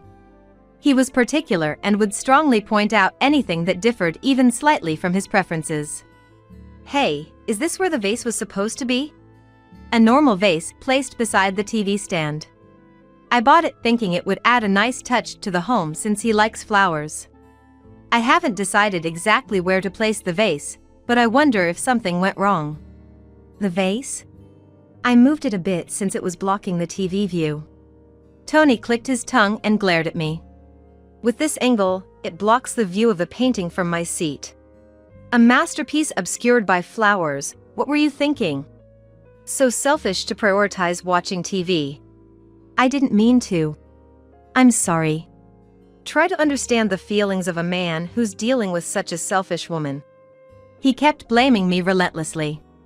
Hearing how inadequate I was, I started to strongly believe I was a terrible person. Rosetta, you've always lived at home and only worked as a nurse, so you might not understand, but society isn't so kind, you know? Being limited to the medical world like that. When he said this, I started to feel anxious, wondering if my narrow perspective was causing him discomfort. You say you're a doctor or nurse, but in the end, you only know a narrow world, don't you? Yes, I suppose. I've been working at the same company for 30 years since graduating from college, so I'm good at sensing these things. I'll teach you, so be sure to pay attention. Honestly, I felt that continuing as a nurse would have been far better. His relentless sarcasm often lasts for 2 to 3 hours. Showing any sign of displeasure means starting all over again with the lectures, so I'm not even allowed to look upset. I focused solely on giving answers that would satisfy him or nodding as if I were listening. While it's possible to ignore Tony's sarcasm, there's another issue that's been bothering me for a while. Brittany, our next-door neighbor. She seems to be a successful influencer, and her voice can be heard every night during her broadcasts. Despite living in a well-insulated condominium, the sound leaks through, indicating she must be playing at a very high volume. I've been troubled by this noise since moving in 13 years ago and have complained 2 or 3 times. Remembering those times still makes me angry. Since those complaints, it seems I've been marked as an enemy in her eyes. Every time we pass each other, she clicks her tongue at me. Although it's a regular occurrence, it's still unpleasant to experience every night. Don't you know what kind of person the neighbor is? He looked at me sharply when I asked. Is there a problem with the neighbor? I hope it's not trouble with them. No, it's not trouble, but the noise. I was wondering if there's something we could do about it. I don't think it's a big deal. Just don't confront the neighbor directly, okay? Saying that, he ended the conversation and drank his beer. I haven't brought it up since. Tony often comes home late at night due to his busy work schedule. I try to wait up for him, but sometimes I fall asleep. One night, I thought I heard Tony's voice and tried to get up, thinking he was home, but I was too sleepy. I needed to get up quickly to avoid making him angry. However, when I got up, I couldn't see him anywhere. Huh? Didn't he come home? I could hear Tony's voice, but where was it coming from? Listening closely. It seemed to be coming from next door. It also sounded like he was talking to someone, but was he talking to Brittany? Why would his voice be coming from Brittany's apartment at 1 a.m.? Feeling uneasy, I decided to use some savings I had hidden away from my working days to hire a detective. I never thought I'd be the one to hire a detective. What the detective found was unexpected. However, I still felt it wasn't the right time to confront Tony with this evidence. As the year-end approached, I had a bad feeling. With the long holiday break around the corner and the unpredictability of what might happen on the last day of work before then, I felt a bit heavy. That year-end, Tony came home a bit early from his last day of work before the long holiday, seemingly in a good mood. He had been drinking and was more relaxed than usual. Lately, he'd been irritable and taking it out on me, so this was a bit of a relief. Welcome home, Tony. You're home early today. Yeah, it's the day before the break, so I had a few drinks with colleagues. I see. Must have been tiring. Looking at the fridge, he asked for more alcohol. Hey, I'm not done drinking. Get me something. It was a good thing that he was in a good mood, but his face was clearly flushed from drinking too much. Your face is all red. Haven't you drunk a bit much? Drunk too much? Are you saying I can't hold my liquor? Alcohol is essential for office workers.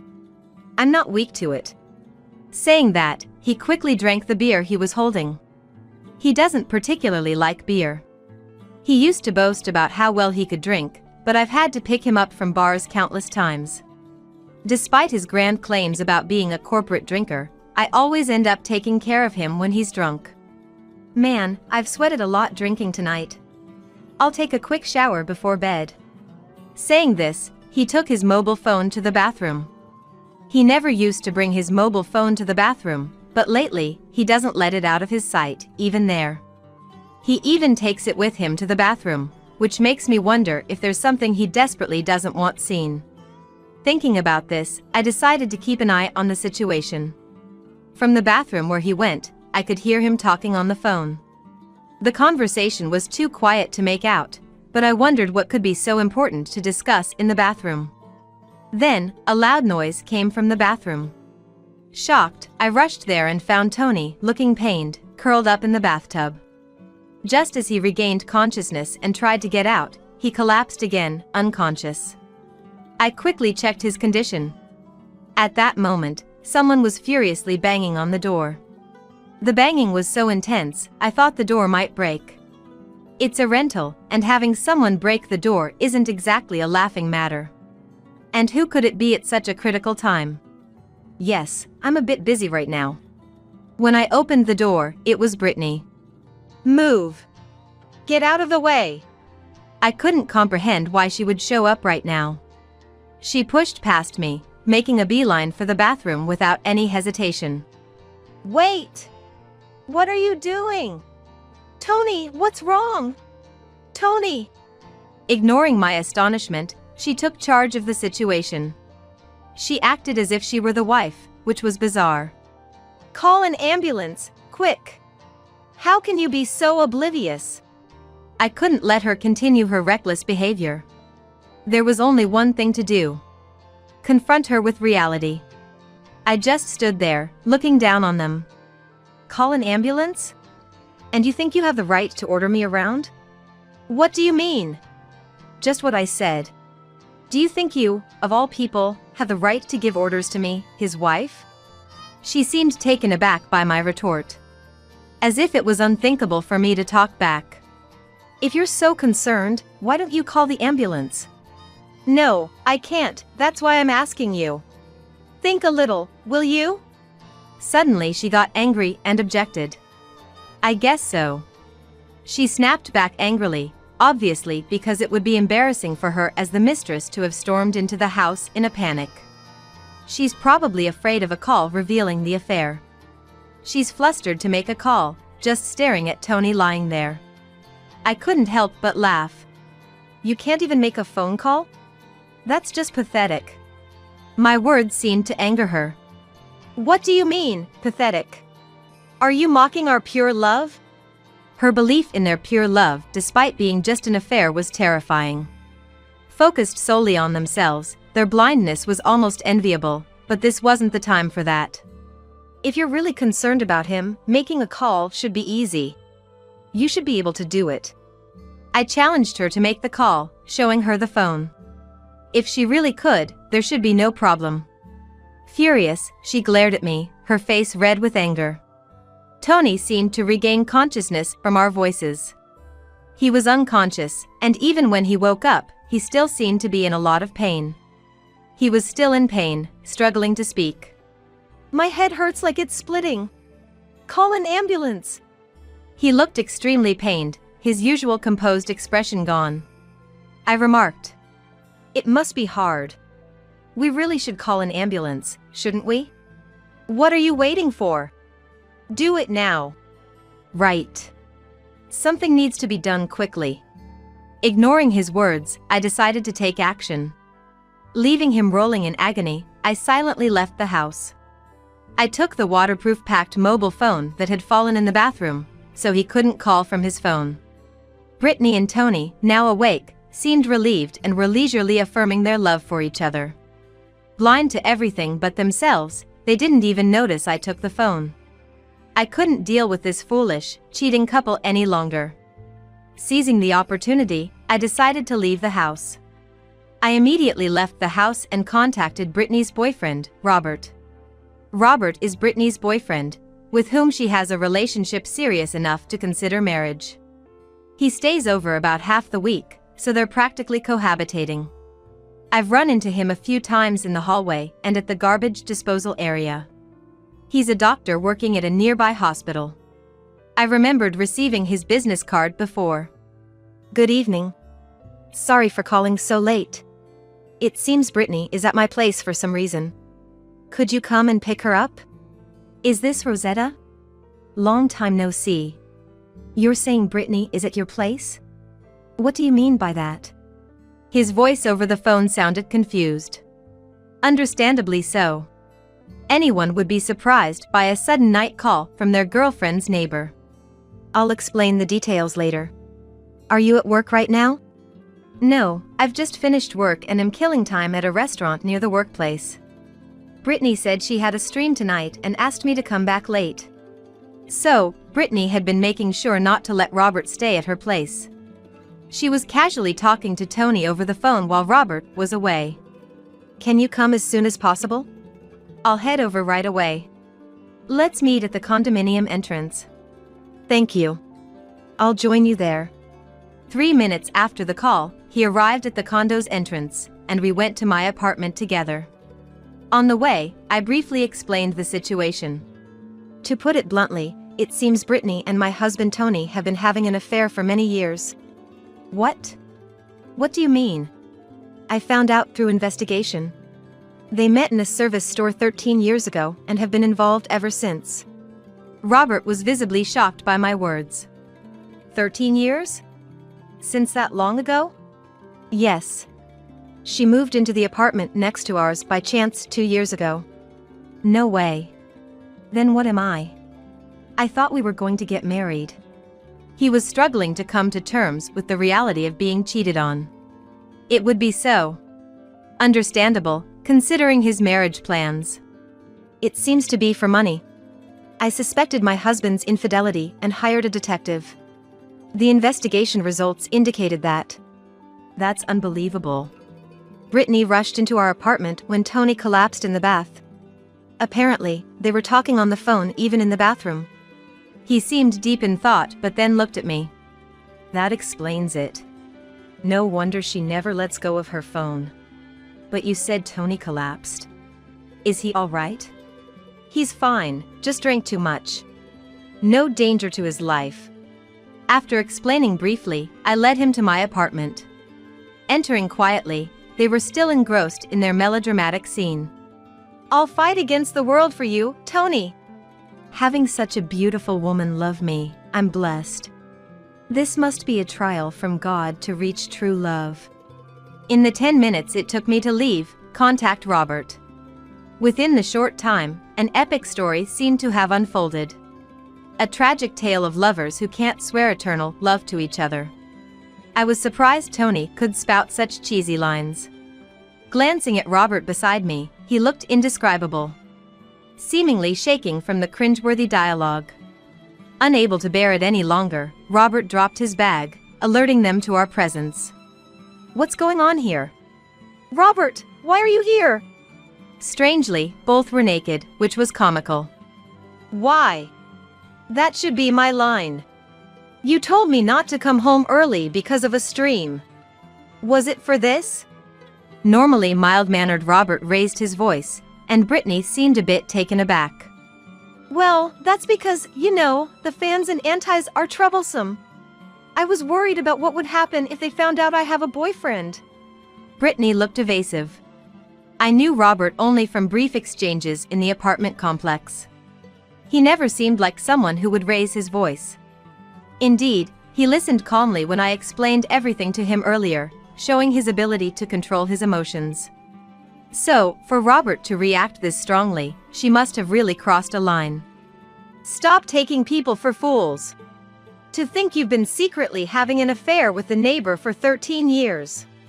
She suddenly became defensive, her eyes darting around. I thought maybe I'd marry Robert. Is that bad? She tried to look innocent and appealing, but it only backfired with Robert. We were cohabitating because we talked about marriage someday, but now I just can't believe you. Brittany, realizing Robert was genuinely angry, quickly switched tactics. No, this is a misunderstanding. I was just teaching him about streaming, like personal training for the digital age. Brittany seemed to think we knew nothing about influencers or video streaming, and was clearly trying to bluff her way through. Despite her desperate attempts to wriggle out of the situation, Robert wasn't having any of it. Private lessons, is that it? Have you already forgotten what you yourself said earlier? I played the cheesy dialogue I had secretly recorded at high volume. Hey! You recorded this without me knowing? That's a violation of privacy. Delete it now. Privacy? You have no right to talk about privacy. I'm filing for divorce. Tony, clearly not expecting me to initiate a divorce, was panicking. Divorce? How are you going to live without me? You're living off me, and now you're talking about divorce? Have you lost your mind? He seemed to think I would break down and beg him. His male superiority mindset was apparent, still in disbelief over the current situation. His absolute confidence baffled me, but it didn't matter anymore. Say whatever you want. You can only act tough for so long. Eventually, we got divorced. After the incident, I immediately sought a lawyer who is an expert in divorce and infidelity cases. Presenting the evidence video helped me demand more than the usual alimony. Meanwhile, Brittany's engagement with Robert was called off, and she now lives a secluded life. This is partly because her streaming blew up after the affair scandal. Right after the infidelity news broke, fans analyzed Brittany's posts, exposing her relationship with Tony. The fans' sharp eyes discerned details from subtle reflections and background elements in her posts. The posts and their hints led to the discovery of her affair with him. The scandal affected Tony too. His company received numerous calls, forcing them to acknowledge the situation. He was fired, for his company took the situation seriously. The company must have wanted to get rid of the trouble. I guess so. After all, a high-profile influencer's affair with a married corporate employee from major enterprise was criticized heavily. When the company's stock dipped around the time of the scandal, they couldn't ignore it any longer. Now, he struggles with the public's disdain and rarely goes out, a consequence of his own actions. He's often the subject of online posts, making it risky for him to venture outside. I ran into Brittany once after the turmoil. She appeared as if waiting for me while I shopped at a grocery store near my workplace. How come you're living comfortably off a big settlement while I suffer? Isn't that unfair? Her audacity was typical. There's nothing unfair about it. It's all the result of your actions. I have nothing to say to you. And what's with your high and mighty attitude? Because of you, my engagement was broken off. She approached me, growing more agitated. I was so close to marrying a doctor. Just stop it, will you? You've been secretly having an affair while engaged, and yet you're playing the victim. I can't understand your logic. You should mind your behavior. What do you know? You're the one who's the talk of the internet now. If someone sees this, it'll end up online again. Realizing the risk, Brittany quickly covered herself with her hood and left in a hurry. Since separating from Tony, I've been enjoying my single life. Living at my own pace is wonderful. I've returned to my nursing job, surprisingly recalling much of my previous knowledge. Surprisingly, my body seems to remember, and I am able to do a certain amount of things. Though I once doubted my future, I now live a fulfilling life, forgetting Tony and Brittany as my form of revenge. His room looks different. Did you just realize that? Aren't you a bit slow? Or perhaps you're getting dementia. Please, don't be a nuisance to us. Rocky and his wife, Ava, laughed as they saw me standing frozen in front of my own room. These people are devils. They're trying to drive me out of the house. I had a bad feeling about this since I arrived, and it turned out to be true. Ava's words made Rocky laugh with a sneer as well. However, they seem to be under one misunderstanding. They think the mortgage on this house is already paid off. If so, I must use this to my advantage. the disdain they show me will only last for now. Are you really okay with this? Even if I'm gone?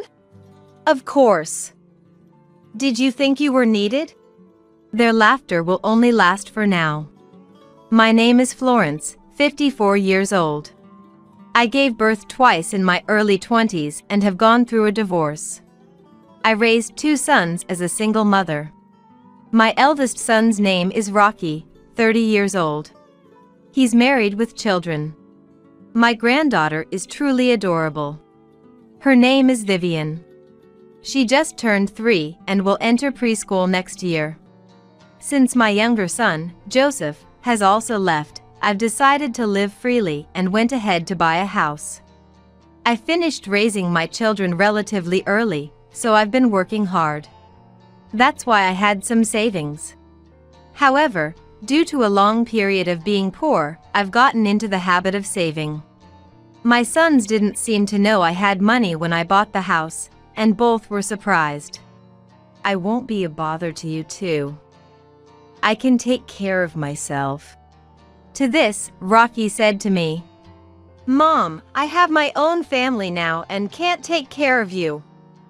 You need to act your age and not be a bother, okay? Are these the words of a son I struggled to raise? More than sadness, I felt irritation at this moment. I won't be a bother. After all, I'm still young. Young. Well, I won't get involved, just so you know.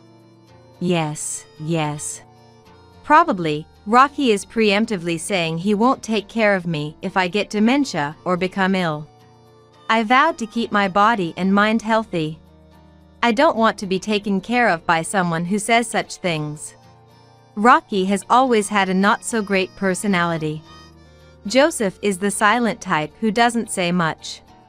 Harmless, but I've had my worries, and perhaps I paid too much attention to Joseph, making Rocky the type to cause trouble. It was cute when they were kids, but it's pathetic for an adult to keep saying unnecessary things. I wonder how he even got married.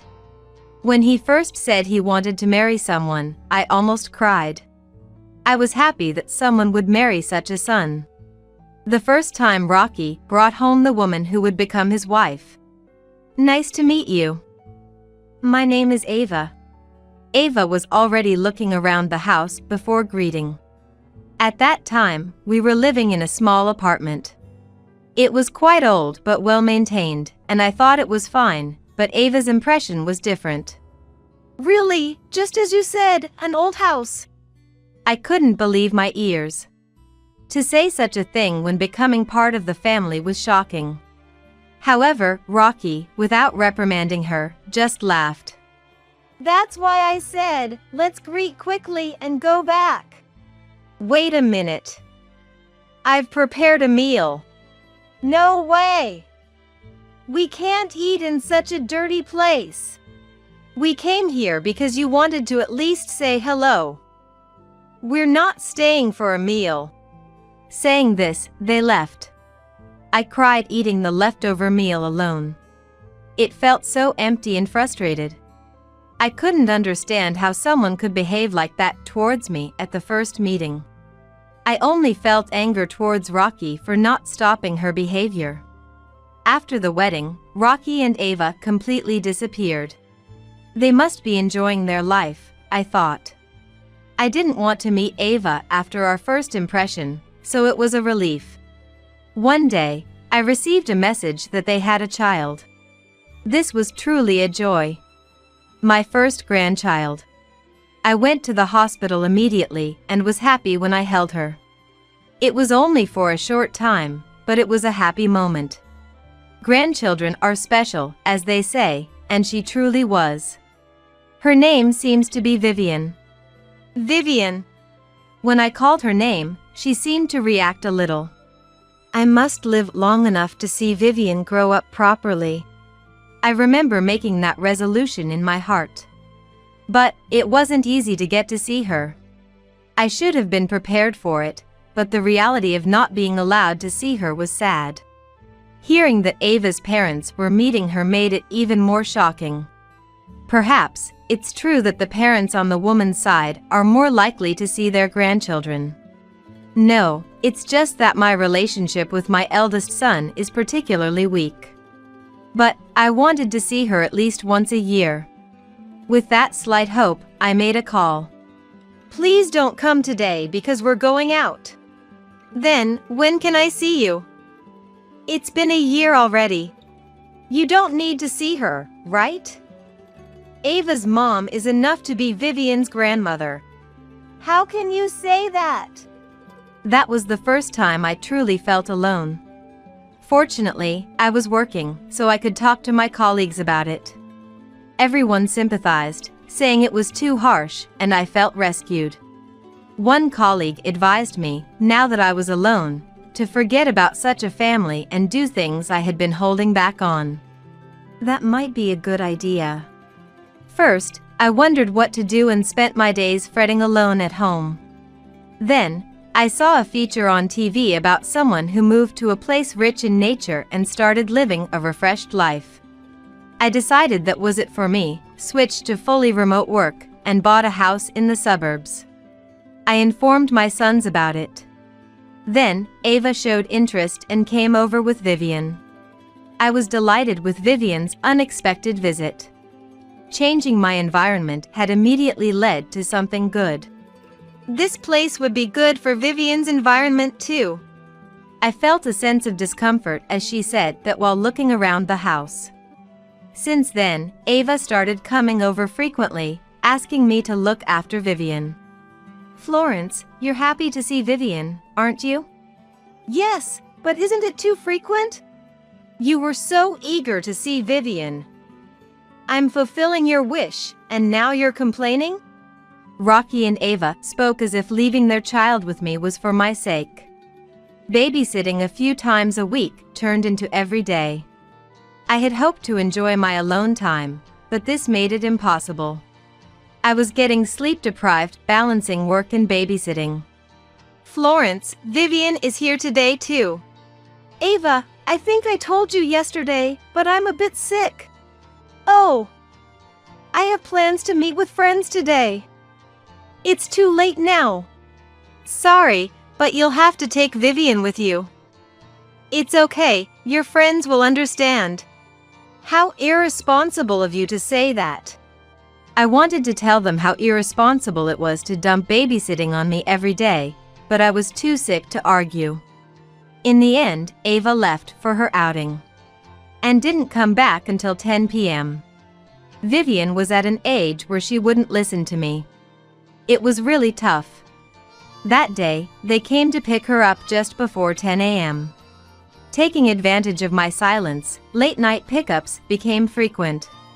Sometimes, they even left Vivian to stay overnight. Please, Rocky, talk to Ava. Huh? No way. After all, you seemed happy about it. I can't handle babysitting every day. I have work, you know? How selfish. You asked for this. When did I ever wish for daily babysitting? It's a mystery. After that conversation, an incident occurred. Suddenly one morning, a moving company brought a ton of stuff. What's going on?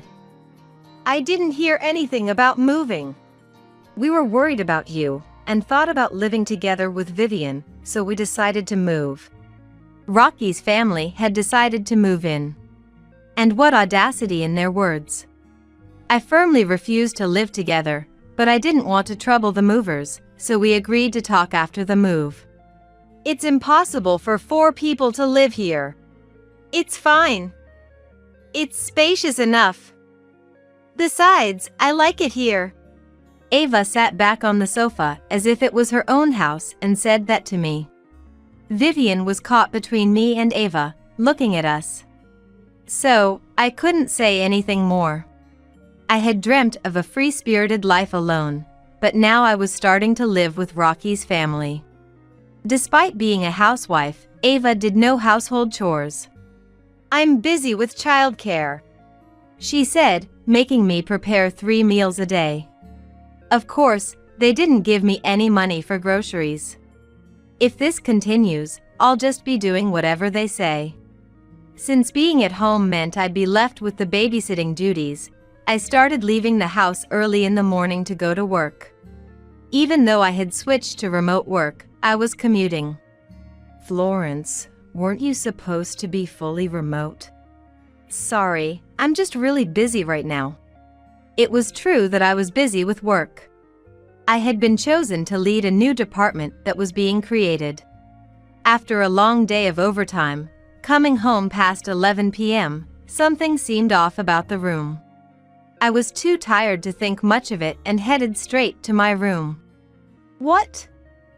This is... Nothing of mine was left in my room, which was now overflowing with Vivian's things. Vivian was sleeping peacefully on the bed. It's turned into Vivian's room. Standing dumbfounded at the entrance, I heard laughter. Turning around, Ava and Rocky were standing side by side, smirking at me. I couldn't grasp the situation. Where are my things? We got rid of them. They had kept only the furniture and appliances they liked. Almost everything of mine was thrown away. Really? They hardly brought in any money. We tried selling them at a recycle shop, but were told they were in bad condition. It was embarrassing. The little money we got from it, we'll keep. That's when I realized. These two had been planning to drive me out of this house from the beginning. You're out early in the morning and come back late. You don't need a house, do you? You're trying to kick me out? Did you just realize? Aren't you a bit slow? Or perhaps you're getting dementia. Please, don't be a nuisance to us. This woman is a devil. How could someone do something so cruel? It's unimaginable. I gave up on staying and fighting with Ava and her cohort. So, I should take this as you're kicking me out? Yes. We'll be living here. Think of it as your last act of filial piety and leave. I hadn't received any filial piety. Why should I be the one to perform it? But I kept silent. Are you really okay with this? Even if I'm gone? Florence, did you think we needed you? The most you were useful for was babysitting. The next day, I left the house as if I was being driven out. I hesitated about going to Joseph's house, but considering his reserved nature and the possibility of him cohabiting with someone, it would be unfair to burden him. Reluctantly, I decided to stay in a business hotel near my workplace. That night, Ava and Rocky apparently celebrated driving me out. Florence, you're not thinking of doing anything strange, are you? Don't worry, she's thick-skinned. Alone in the business hotel, I pondered over my situation. The next day, I explained my circumstances to my company and took some time off. I was worried about causing trouble for my team, but my colleagues were very supportive, which comforted me. The house, can you transfer it into my name? Rocky called me with such a request right away. I was actually about to contact you about that. You're sure you want to transfer it? Don't make me say it over and over. We talked about this when you left, didn't we? Hurry up. Understood. I proceeded with the transfer as requested. A few days later, as expected, I received a call. Florence, what is this about? Are you talking about the loan? You tricked us. Let's meet and talk this over. Tricked them? They were the ones who drove me out.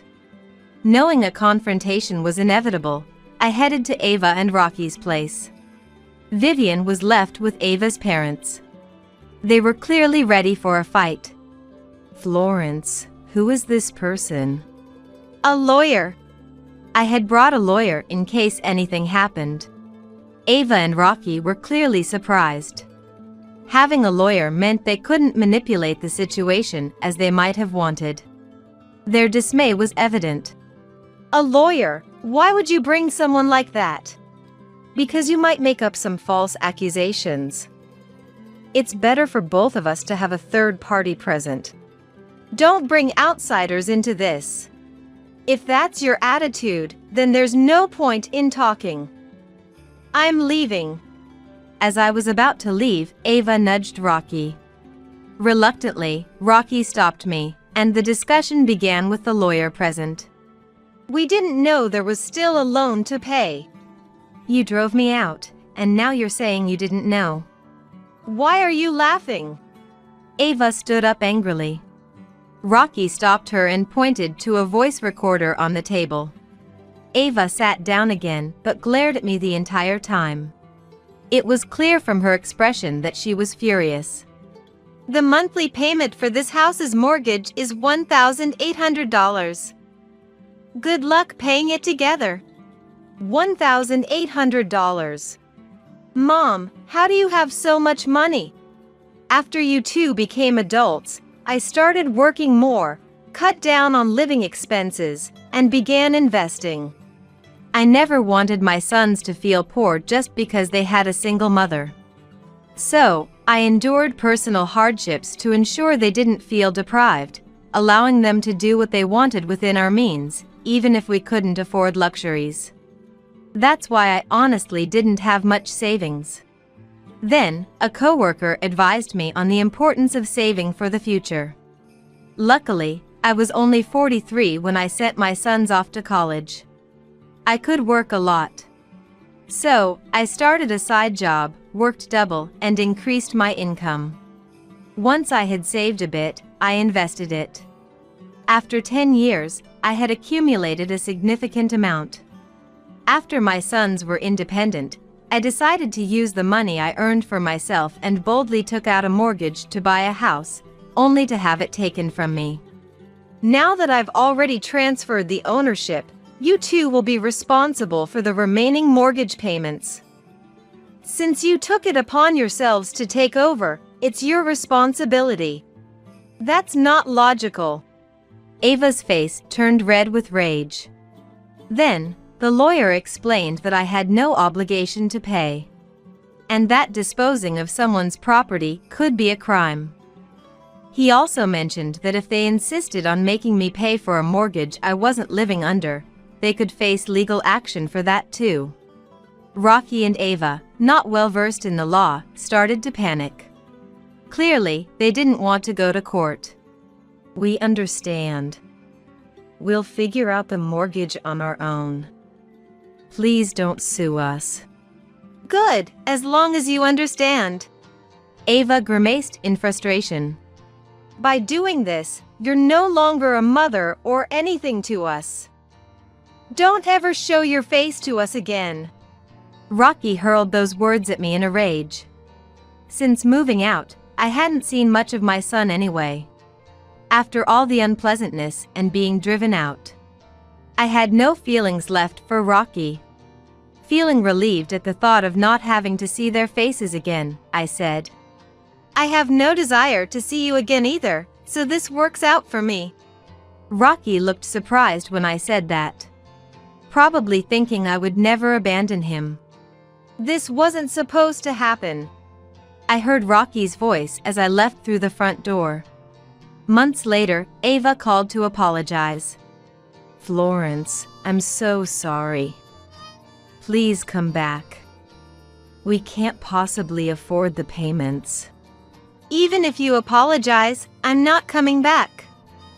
I've moved to a new house. Where is it? Can I come now? I couldn't help but laugh. What is this woman so desperate for? Ava, do you really think I'd tell you where I am? Please. We're going to be bankrupt at this rate. That's not my problem. Besides, Ava could just work. It's wrong to rely on someone else without working yourself. You could work. I have started working. But then Rocky got fired. What? Why? That surprised me. According to Ava, Rocky had been working late for overtime pay. One day, he stole money from a coworker's wallet while they were in the bathroom. Please don't report me to the police. Rocky had begged his coworker. Even though it was just $50, the coworker didn't file a police report, but did report it to their boss, resulting in Rocky's dismissal. Ava was furious that Rocky had jeopardized their future. What are you doing for just $50? Just work yourself. I am part-time. Get a full-time job. I have a child. Part-time work is more flexible. They apparently argue like this almost daily. With Rocky unemployed, the mortgage payments weren't waiting. I'm terrified of the payment due dates. I feel like I'm losing my mind.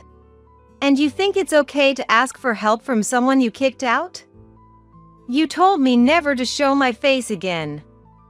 So, I can't help you. That was just something Rocky said in the heat of the moment. Words said in haste can have irreversible consequences. Ava fell silent. She seemed to be crying. She sounded truly desperate.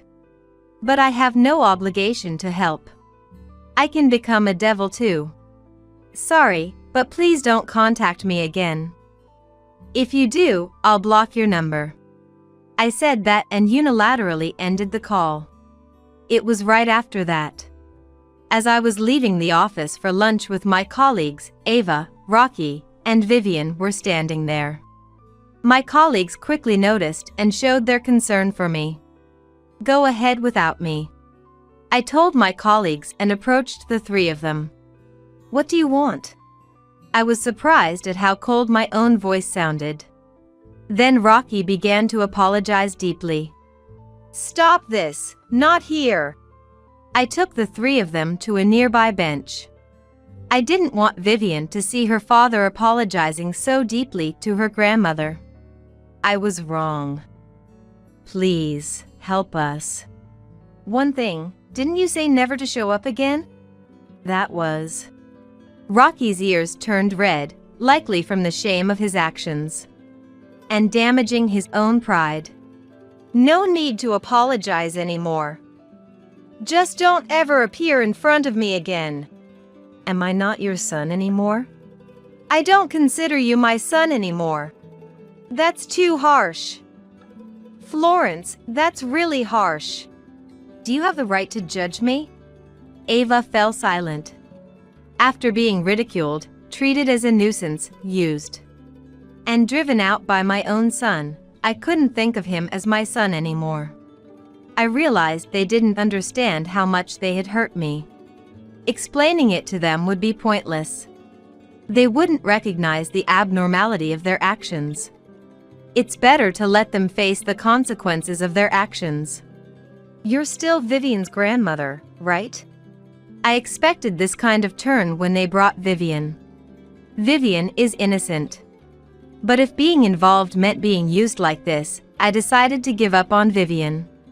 Using Vivian won't work. I won't extend my hand to you again, nor will I meet you. I plan to live in a different world now. But you said you wanted to see Vivian. Don't use Vivian. Solve your own problems. You brought this on yourselves. Are you okay being alone? That must have been Rocky's last attempt. But I'm not alone anymore. I noticed my colleagues had come back and were standing behind me. If I didn't have them, I couldn't have done anything about this situation. I'm not alone, so I'm strong. Let's stop this. Rocky. I'm embarrassed. Rocky hung his head weakly. Ava, pulling Vivian's hand, left Rocky behind and walked away. Well, our lunch break is almost over, so we're going. Goodbye. Leaving Rocky behind, I left with my colleagues. Rocky seemed to stand there in a daze for a while, but was eventually escorted off the premises by security. Eventually, Rocky and Ava couldn't make the mortgage payments and fell behind. Ignoring the demand letters led to the financial institution demanding immediate full repayment. Panicked, Rocky and Ava consulted with the financial institution. The house was put up for auction. Due to its location, it didn't sell for the desired price. Maybe because I had customized it to my liking, which might have limited its appeal. Desperate to sell, Ava lowered the price on her own. It sold for about half of what it was purchased for. This left them with a substantial debt to pay off. What have you done? You did this without consulting me. I thought it was better to sell it quickly. Why do you always act without thinking? This is why I can't stand people who haven't worked in society. What? I'm taking care of the child. If you helped a bit, I could work too. Eventually, they were left with a large debt and no home. Their credit cards stopped working, and they couldn't get new ones. Unable to rent a house, they temporarily stayed with Ava's parents, who kicked them out because Ava didn't contribute to the household or work, using childcare as an excuse. Somehow, Ava's father managed to get them an old apartment, but a tough life awaited them. Ava's family refused to help any further. Ava's father even said not to come back until they had paid off their debts. Vivian ended up being taken care of at Ava's parents' house. I was worried about Vivian, so hearing that brought me relief. With Vivian gone and needing to work, Ava looked for jobs but couldn't find anything. So she ended up cleaning bathrooms at a shopping mall. There, she accidentally ran into a friend from her school days and was laughed at, leading to a humiliating experience. Ava came home crying, and Rocky's cold attitude only added to her stress. Rocky and Ava fought almost every day, often getting scolded by their neighbors because of the noise. Both of them actually wanted a divorce, but Rocky couldn't afford to lose his home, and Ava couldn't handle the debt repayment on her own. When they looked into divorce once, they found an article saying debts could be divided, which made them give up on the idea. Ava had no one to consult with, so she relied on internet articles. These messages were left on my mobile phone's voicemail. After they contacted me again, I decided to block their numbers. Rocky and Ava are still burdened with a huge debt, working every day for repayment. They must regret taking over my house, but it's too late for regrets now. As for me, after staying in a hotel for a few days, I received a call from Joseph out of the blue. He had moved and was calling to give me his new address. When I told him about what had happened for the first time, he was very upset that I hadn't consulted him and invited me to stay at his place. What surprised me was how spacious it was. I knew Joseph had started a business, but I wasn't aware of the details. The company had grown enough to afford a house without me realizing. Now, I'm enjoying my time living with Joseph. He's about to get married, so I'll have to move out. But he surprised me by gifting me a house next to his. He apologized for it being a small house. But I loved the design, it was exactly to my taste. I never knew you understood me so well. I was moved because I thought the reticent Joseph wasn't interested in me. A few days later, I met his fiancée, who was wonderful. She welcomed me living next door. They also welcomed me to live next door. Actually, it was her idea to build the house next to theirs. I'm looking forward to my new home and the new family next door. Even though I lost Rocky, experiencing Joseph's kindness has made me happy. My name is Monica. Whenever I see a beautiful woman of my age, I think to myself, I've got to work on my skincare, or maybe lose some weight. But, before I know it, I'm saying I'll start tomorrow every day, and now I'm 42. Lately, even using a toner feels like a chore, so my skin is protected by a natural oil veil of my own making. Hey Siri! Tell me how to fix my lazy nature and become like Anne Hathaway by just sleeping. Today, I want to share a story from back when I was still all about self-improvement. Please listen. It happened about 15 years ago. I had been married to my husband Andy for 2 years, but we were still very much in honeymoon mode. That's because Andy had to go on a business trip alone just 6 months into our marriage. He was selected as a temporary replacement because the person originally meant to go fell ill. I wanted to scream, "Don't disrupt our newlywed life." But being a junior employee, he couldn't disobey his superiors. I wanted to go with him, but we had just married and still had our condo lease. Breaking the lease for a short assignment and then having to find a new place seemed too much. After discussing it, we decided it would be more trouble to go together for such a short time. We can manage being apart.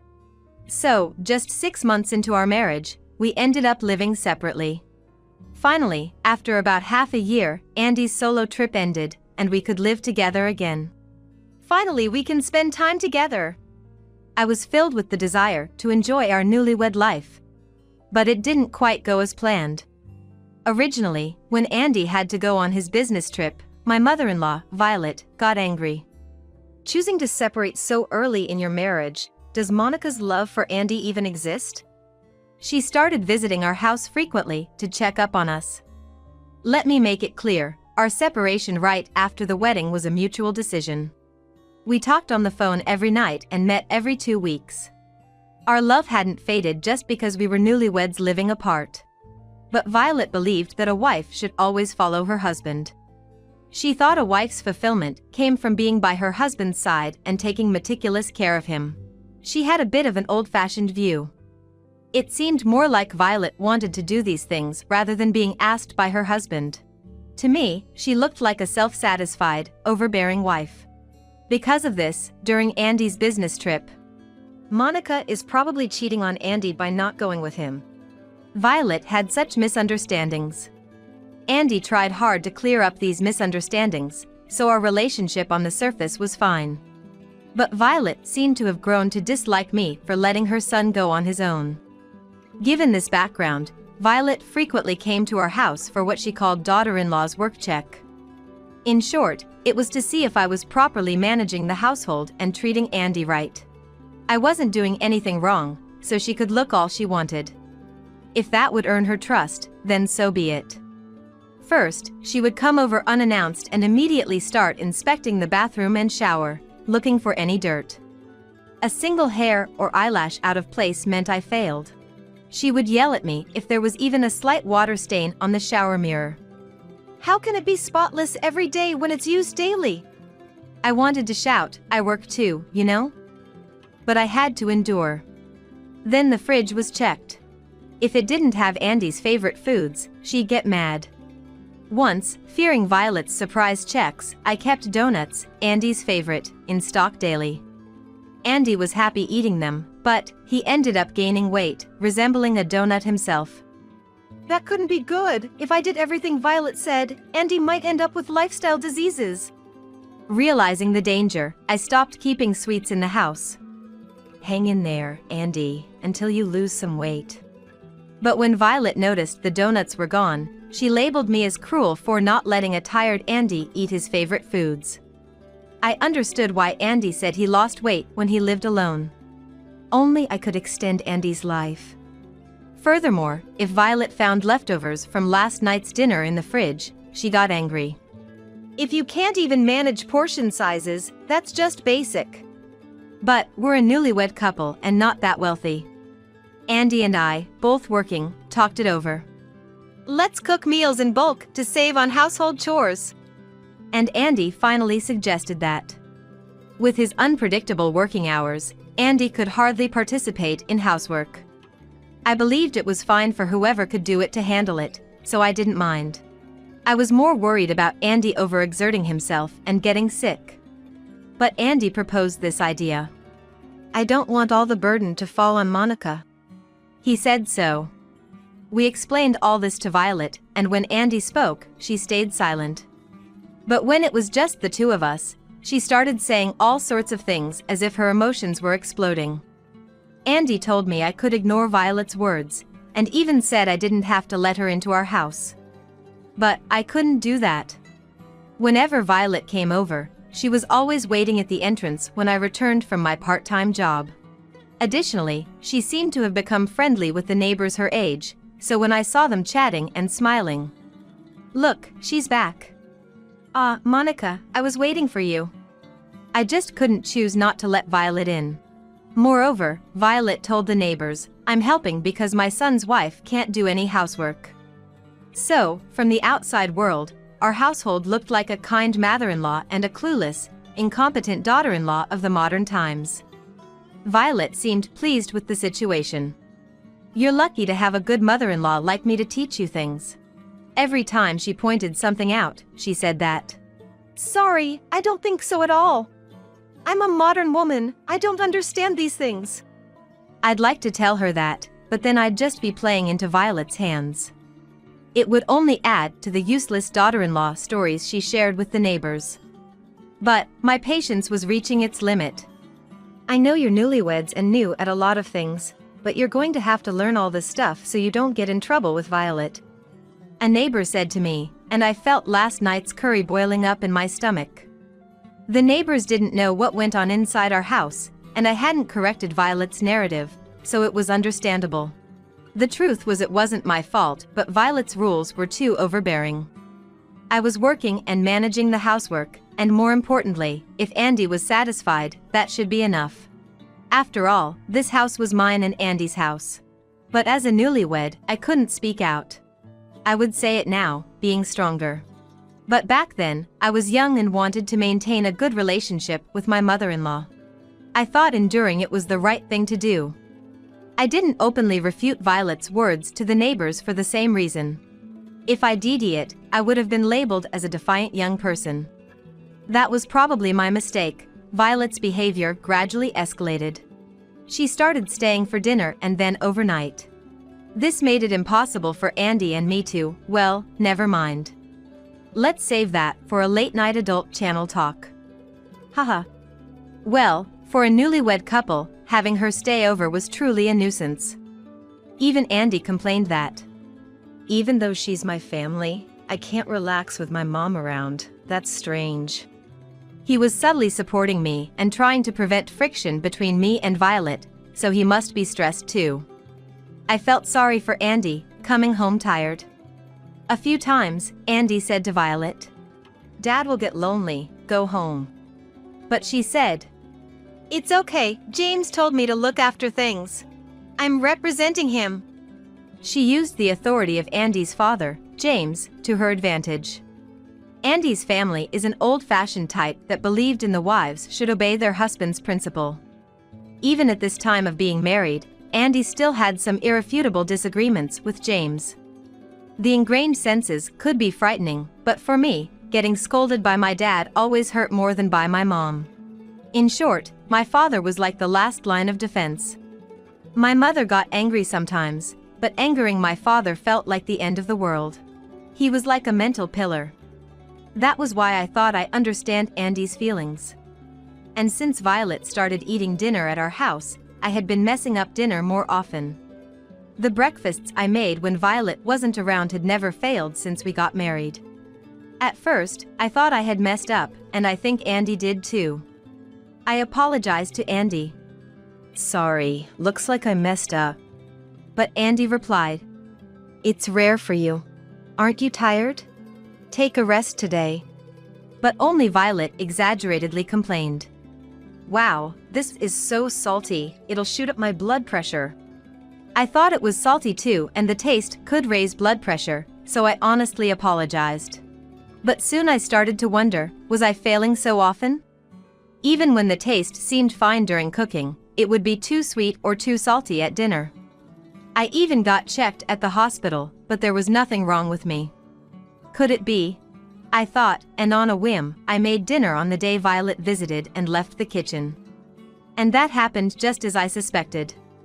Violet was humming and heavily sprinkling salt into the pot.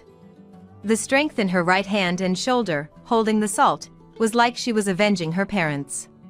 She could have surpassed a professional baseball player with that. Humming nonchalantly, she was ruining my cooking. I thought I had to tell Andy. But that night, Andy was extremely tired.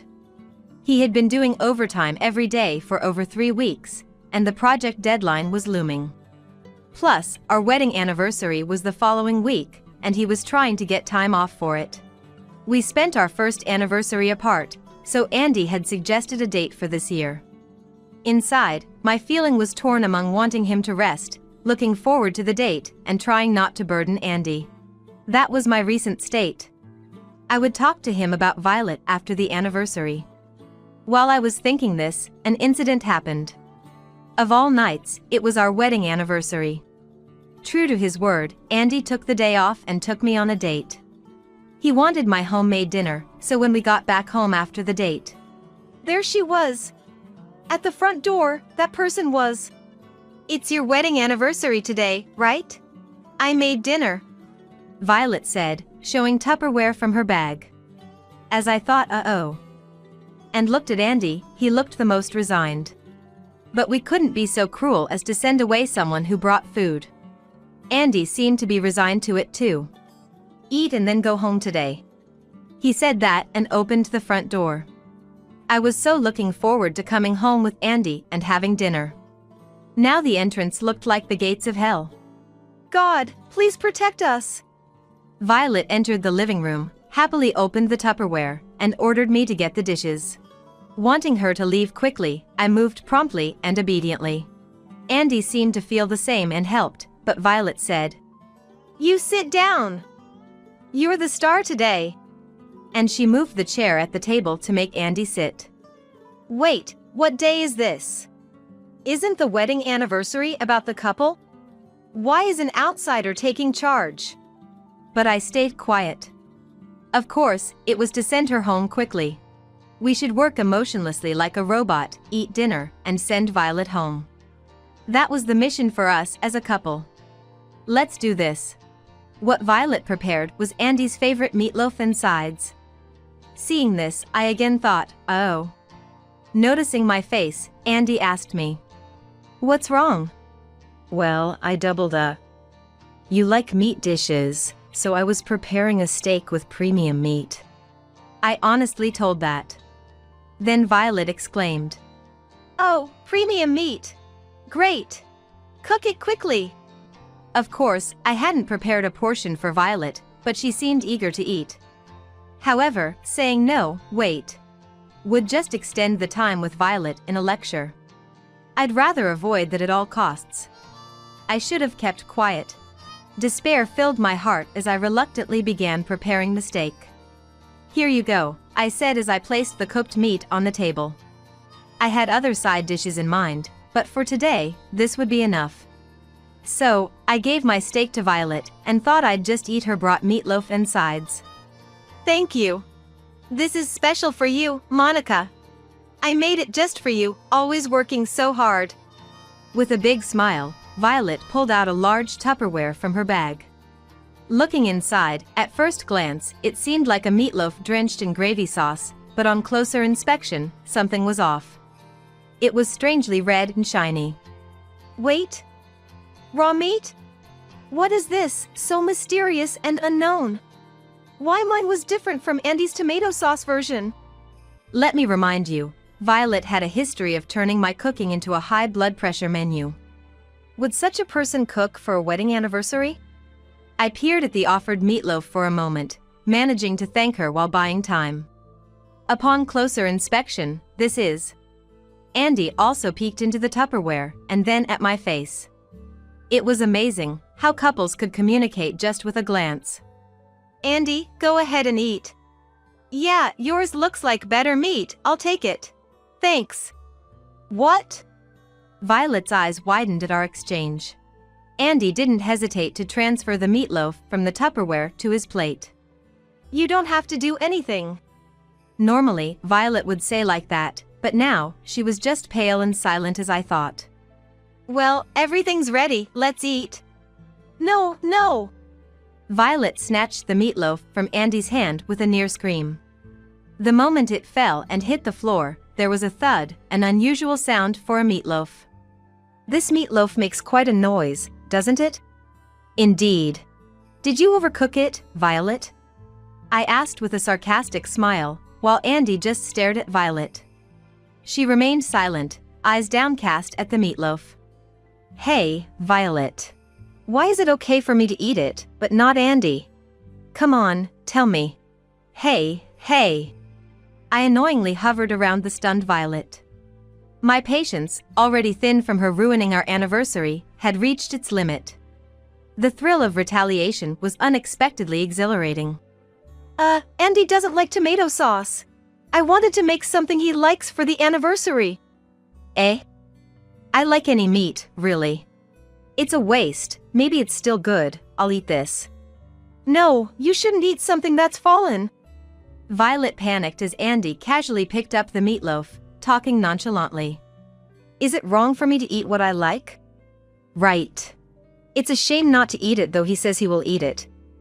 Oh, Violet, you can eat it, it's okay.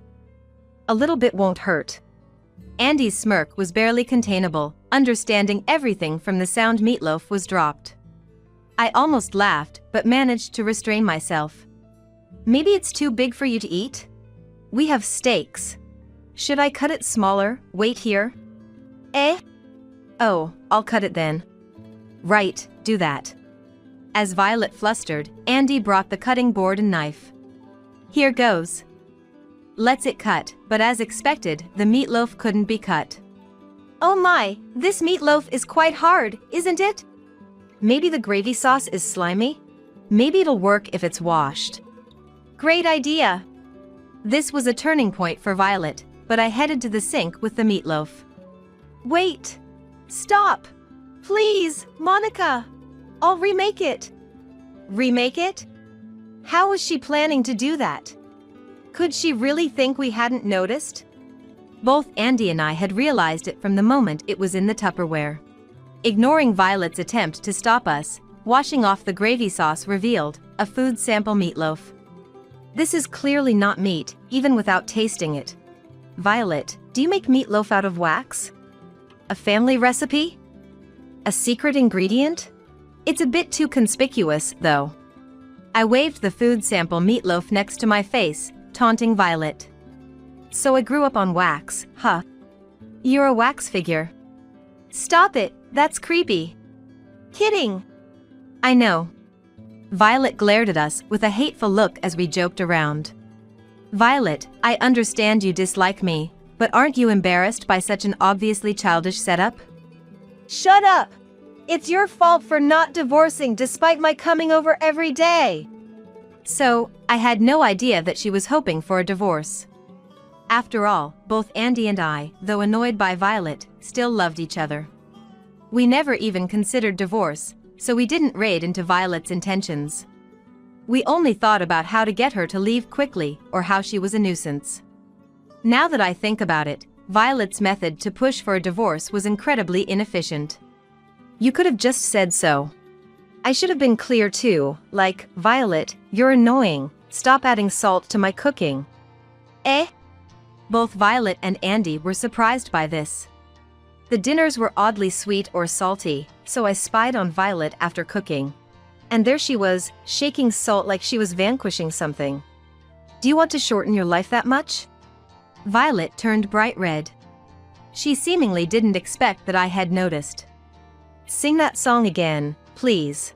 You were humming, right? It was good. Violet glared at me with teary eyes as I egged her on. Humming or talking to oneself is most embarrassing when you know someone heard. Humming while ruining Monica's cooking. Andy glared at Violet. I can't believe it. I said, and then. Why would you go that far? Andy held his head. Mom, even if you do such things, I won't divorce. What's the point? You want me to suffer through a divorce I don't want? Violet looked at him in surprise by a pure question from Andy. No. It's undeniable, right? It's only because Monica is patient. Otherwise, I might have been divorced. It was a fair point. In that sense, I should be known as the patient daughter-in-law who endures Violet's unreasonable demands in the neighborhood. Enough. It's an important day, so please leave. Here, take your wax meatloaf as a souvenir. Wait, Andy. Violet clutched Andy's arm, trying to persuade him. Enough! I was really looking forward to today. I finally got a day off. I don't even have the energy to be angry anymore. You've been a nuisance every day, and now you ruined the day I worked so hard for. It's too much. Get out. Andy skillfully twisted his hand free from Violet's grip and pushed her out the front door. Violet wailed outside, but I no longer feared the neighbors' opinions. There was no turning back now. Andy seemed to feel the same, declaring a redo of our anniversary. He eagerly asked for my cooking. I laughed and replied, "Sure." Violet's crying didn't bother us. Afterwards, due to complaints from the neighbors about the noise, Andy contacted James, who came to pick up Violet. Surprisingly, upon seeing Violet, James slapped her cheek. I heard that James had always reprimanded Violet, saying she shouldn't visit us too often, that a couple needs their own time to be truly a couple. But she didn't listen, insisting we were happy with her visits. James kept quiet, thinking we were enjoying it, unaware of the trouble we were experiencing. After apologizing to us, James also explained the situation to the neighbors on our behalf. Thanks to that, word spread through the condo, and I was able to shed the reputation of being the clueless and incompetent daughter-in-law. I was grateful for James' intervention. My own words wouldn't have had the same effect. Thank you, James. And now, after being scolded by James, Violet stopped imposing on our home. But she harassed me whenever we went back home, thinking nobody was watching. However, James, suspecting something like this, caught her red-handed and averted any issues. Well, not for Violet. If you keep trying to make Andy and Monica divorce, you can't stay in this house. James said so and Violet was told to divorce. Thanks to that, we found peace, but I worried about elderly James living alone. So we decided to live with him. Initially, it was out of gratitude, but it turned out to be quite wonderful. He would pick up our son from kindergarten without being asked. And he cooked French cuisine, drawing on his experience as a former restaurant staff. It's embarrassing how well he takes care of us when we should be the ones helping him. Once again, thank you, James. For him, living in a lively home with small children at his age was something he never expected, and he's grateful for it. He's too good of a person, truly a father to be respected.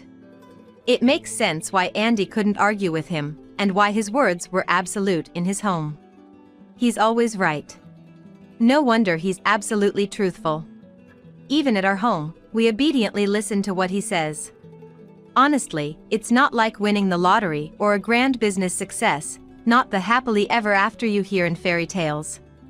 But with not only James, but 2 sons and a daughter, our days are lively, just as James said they would be.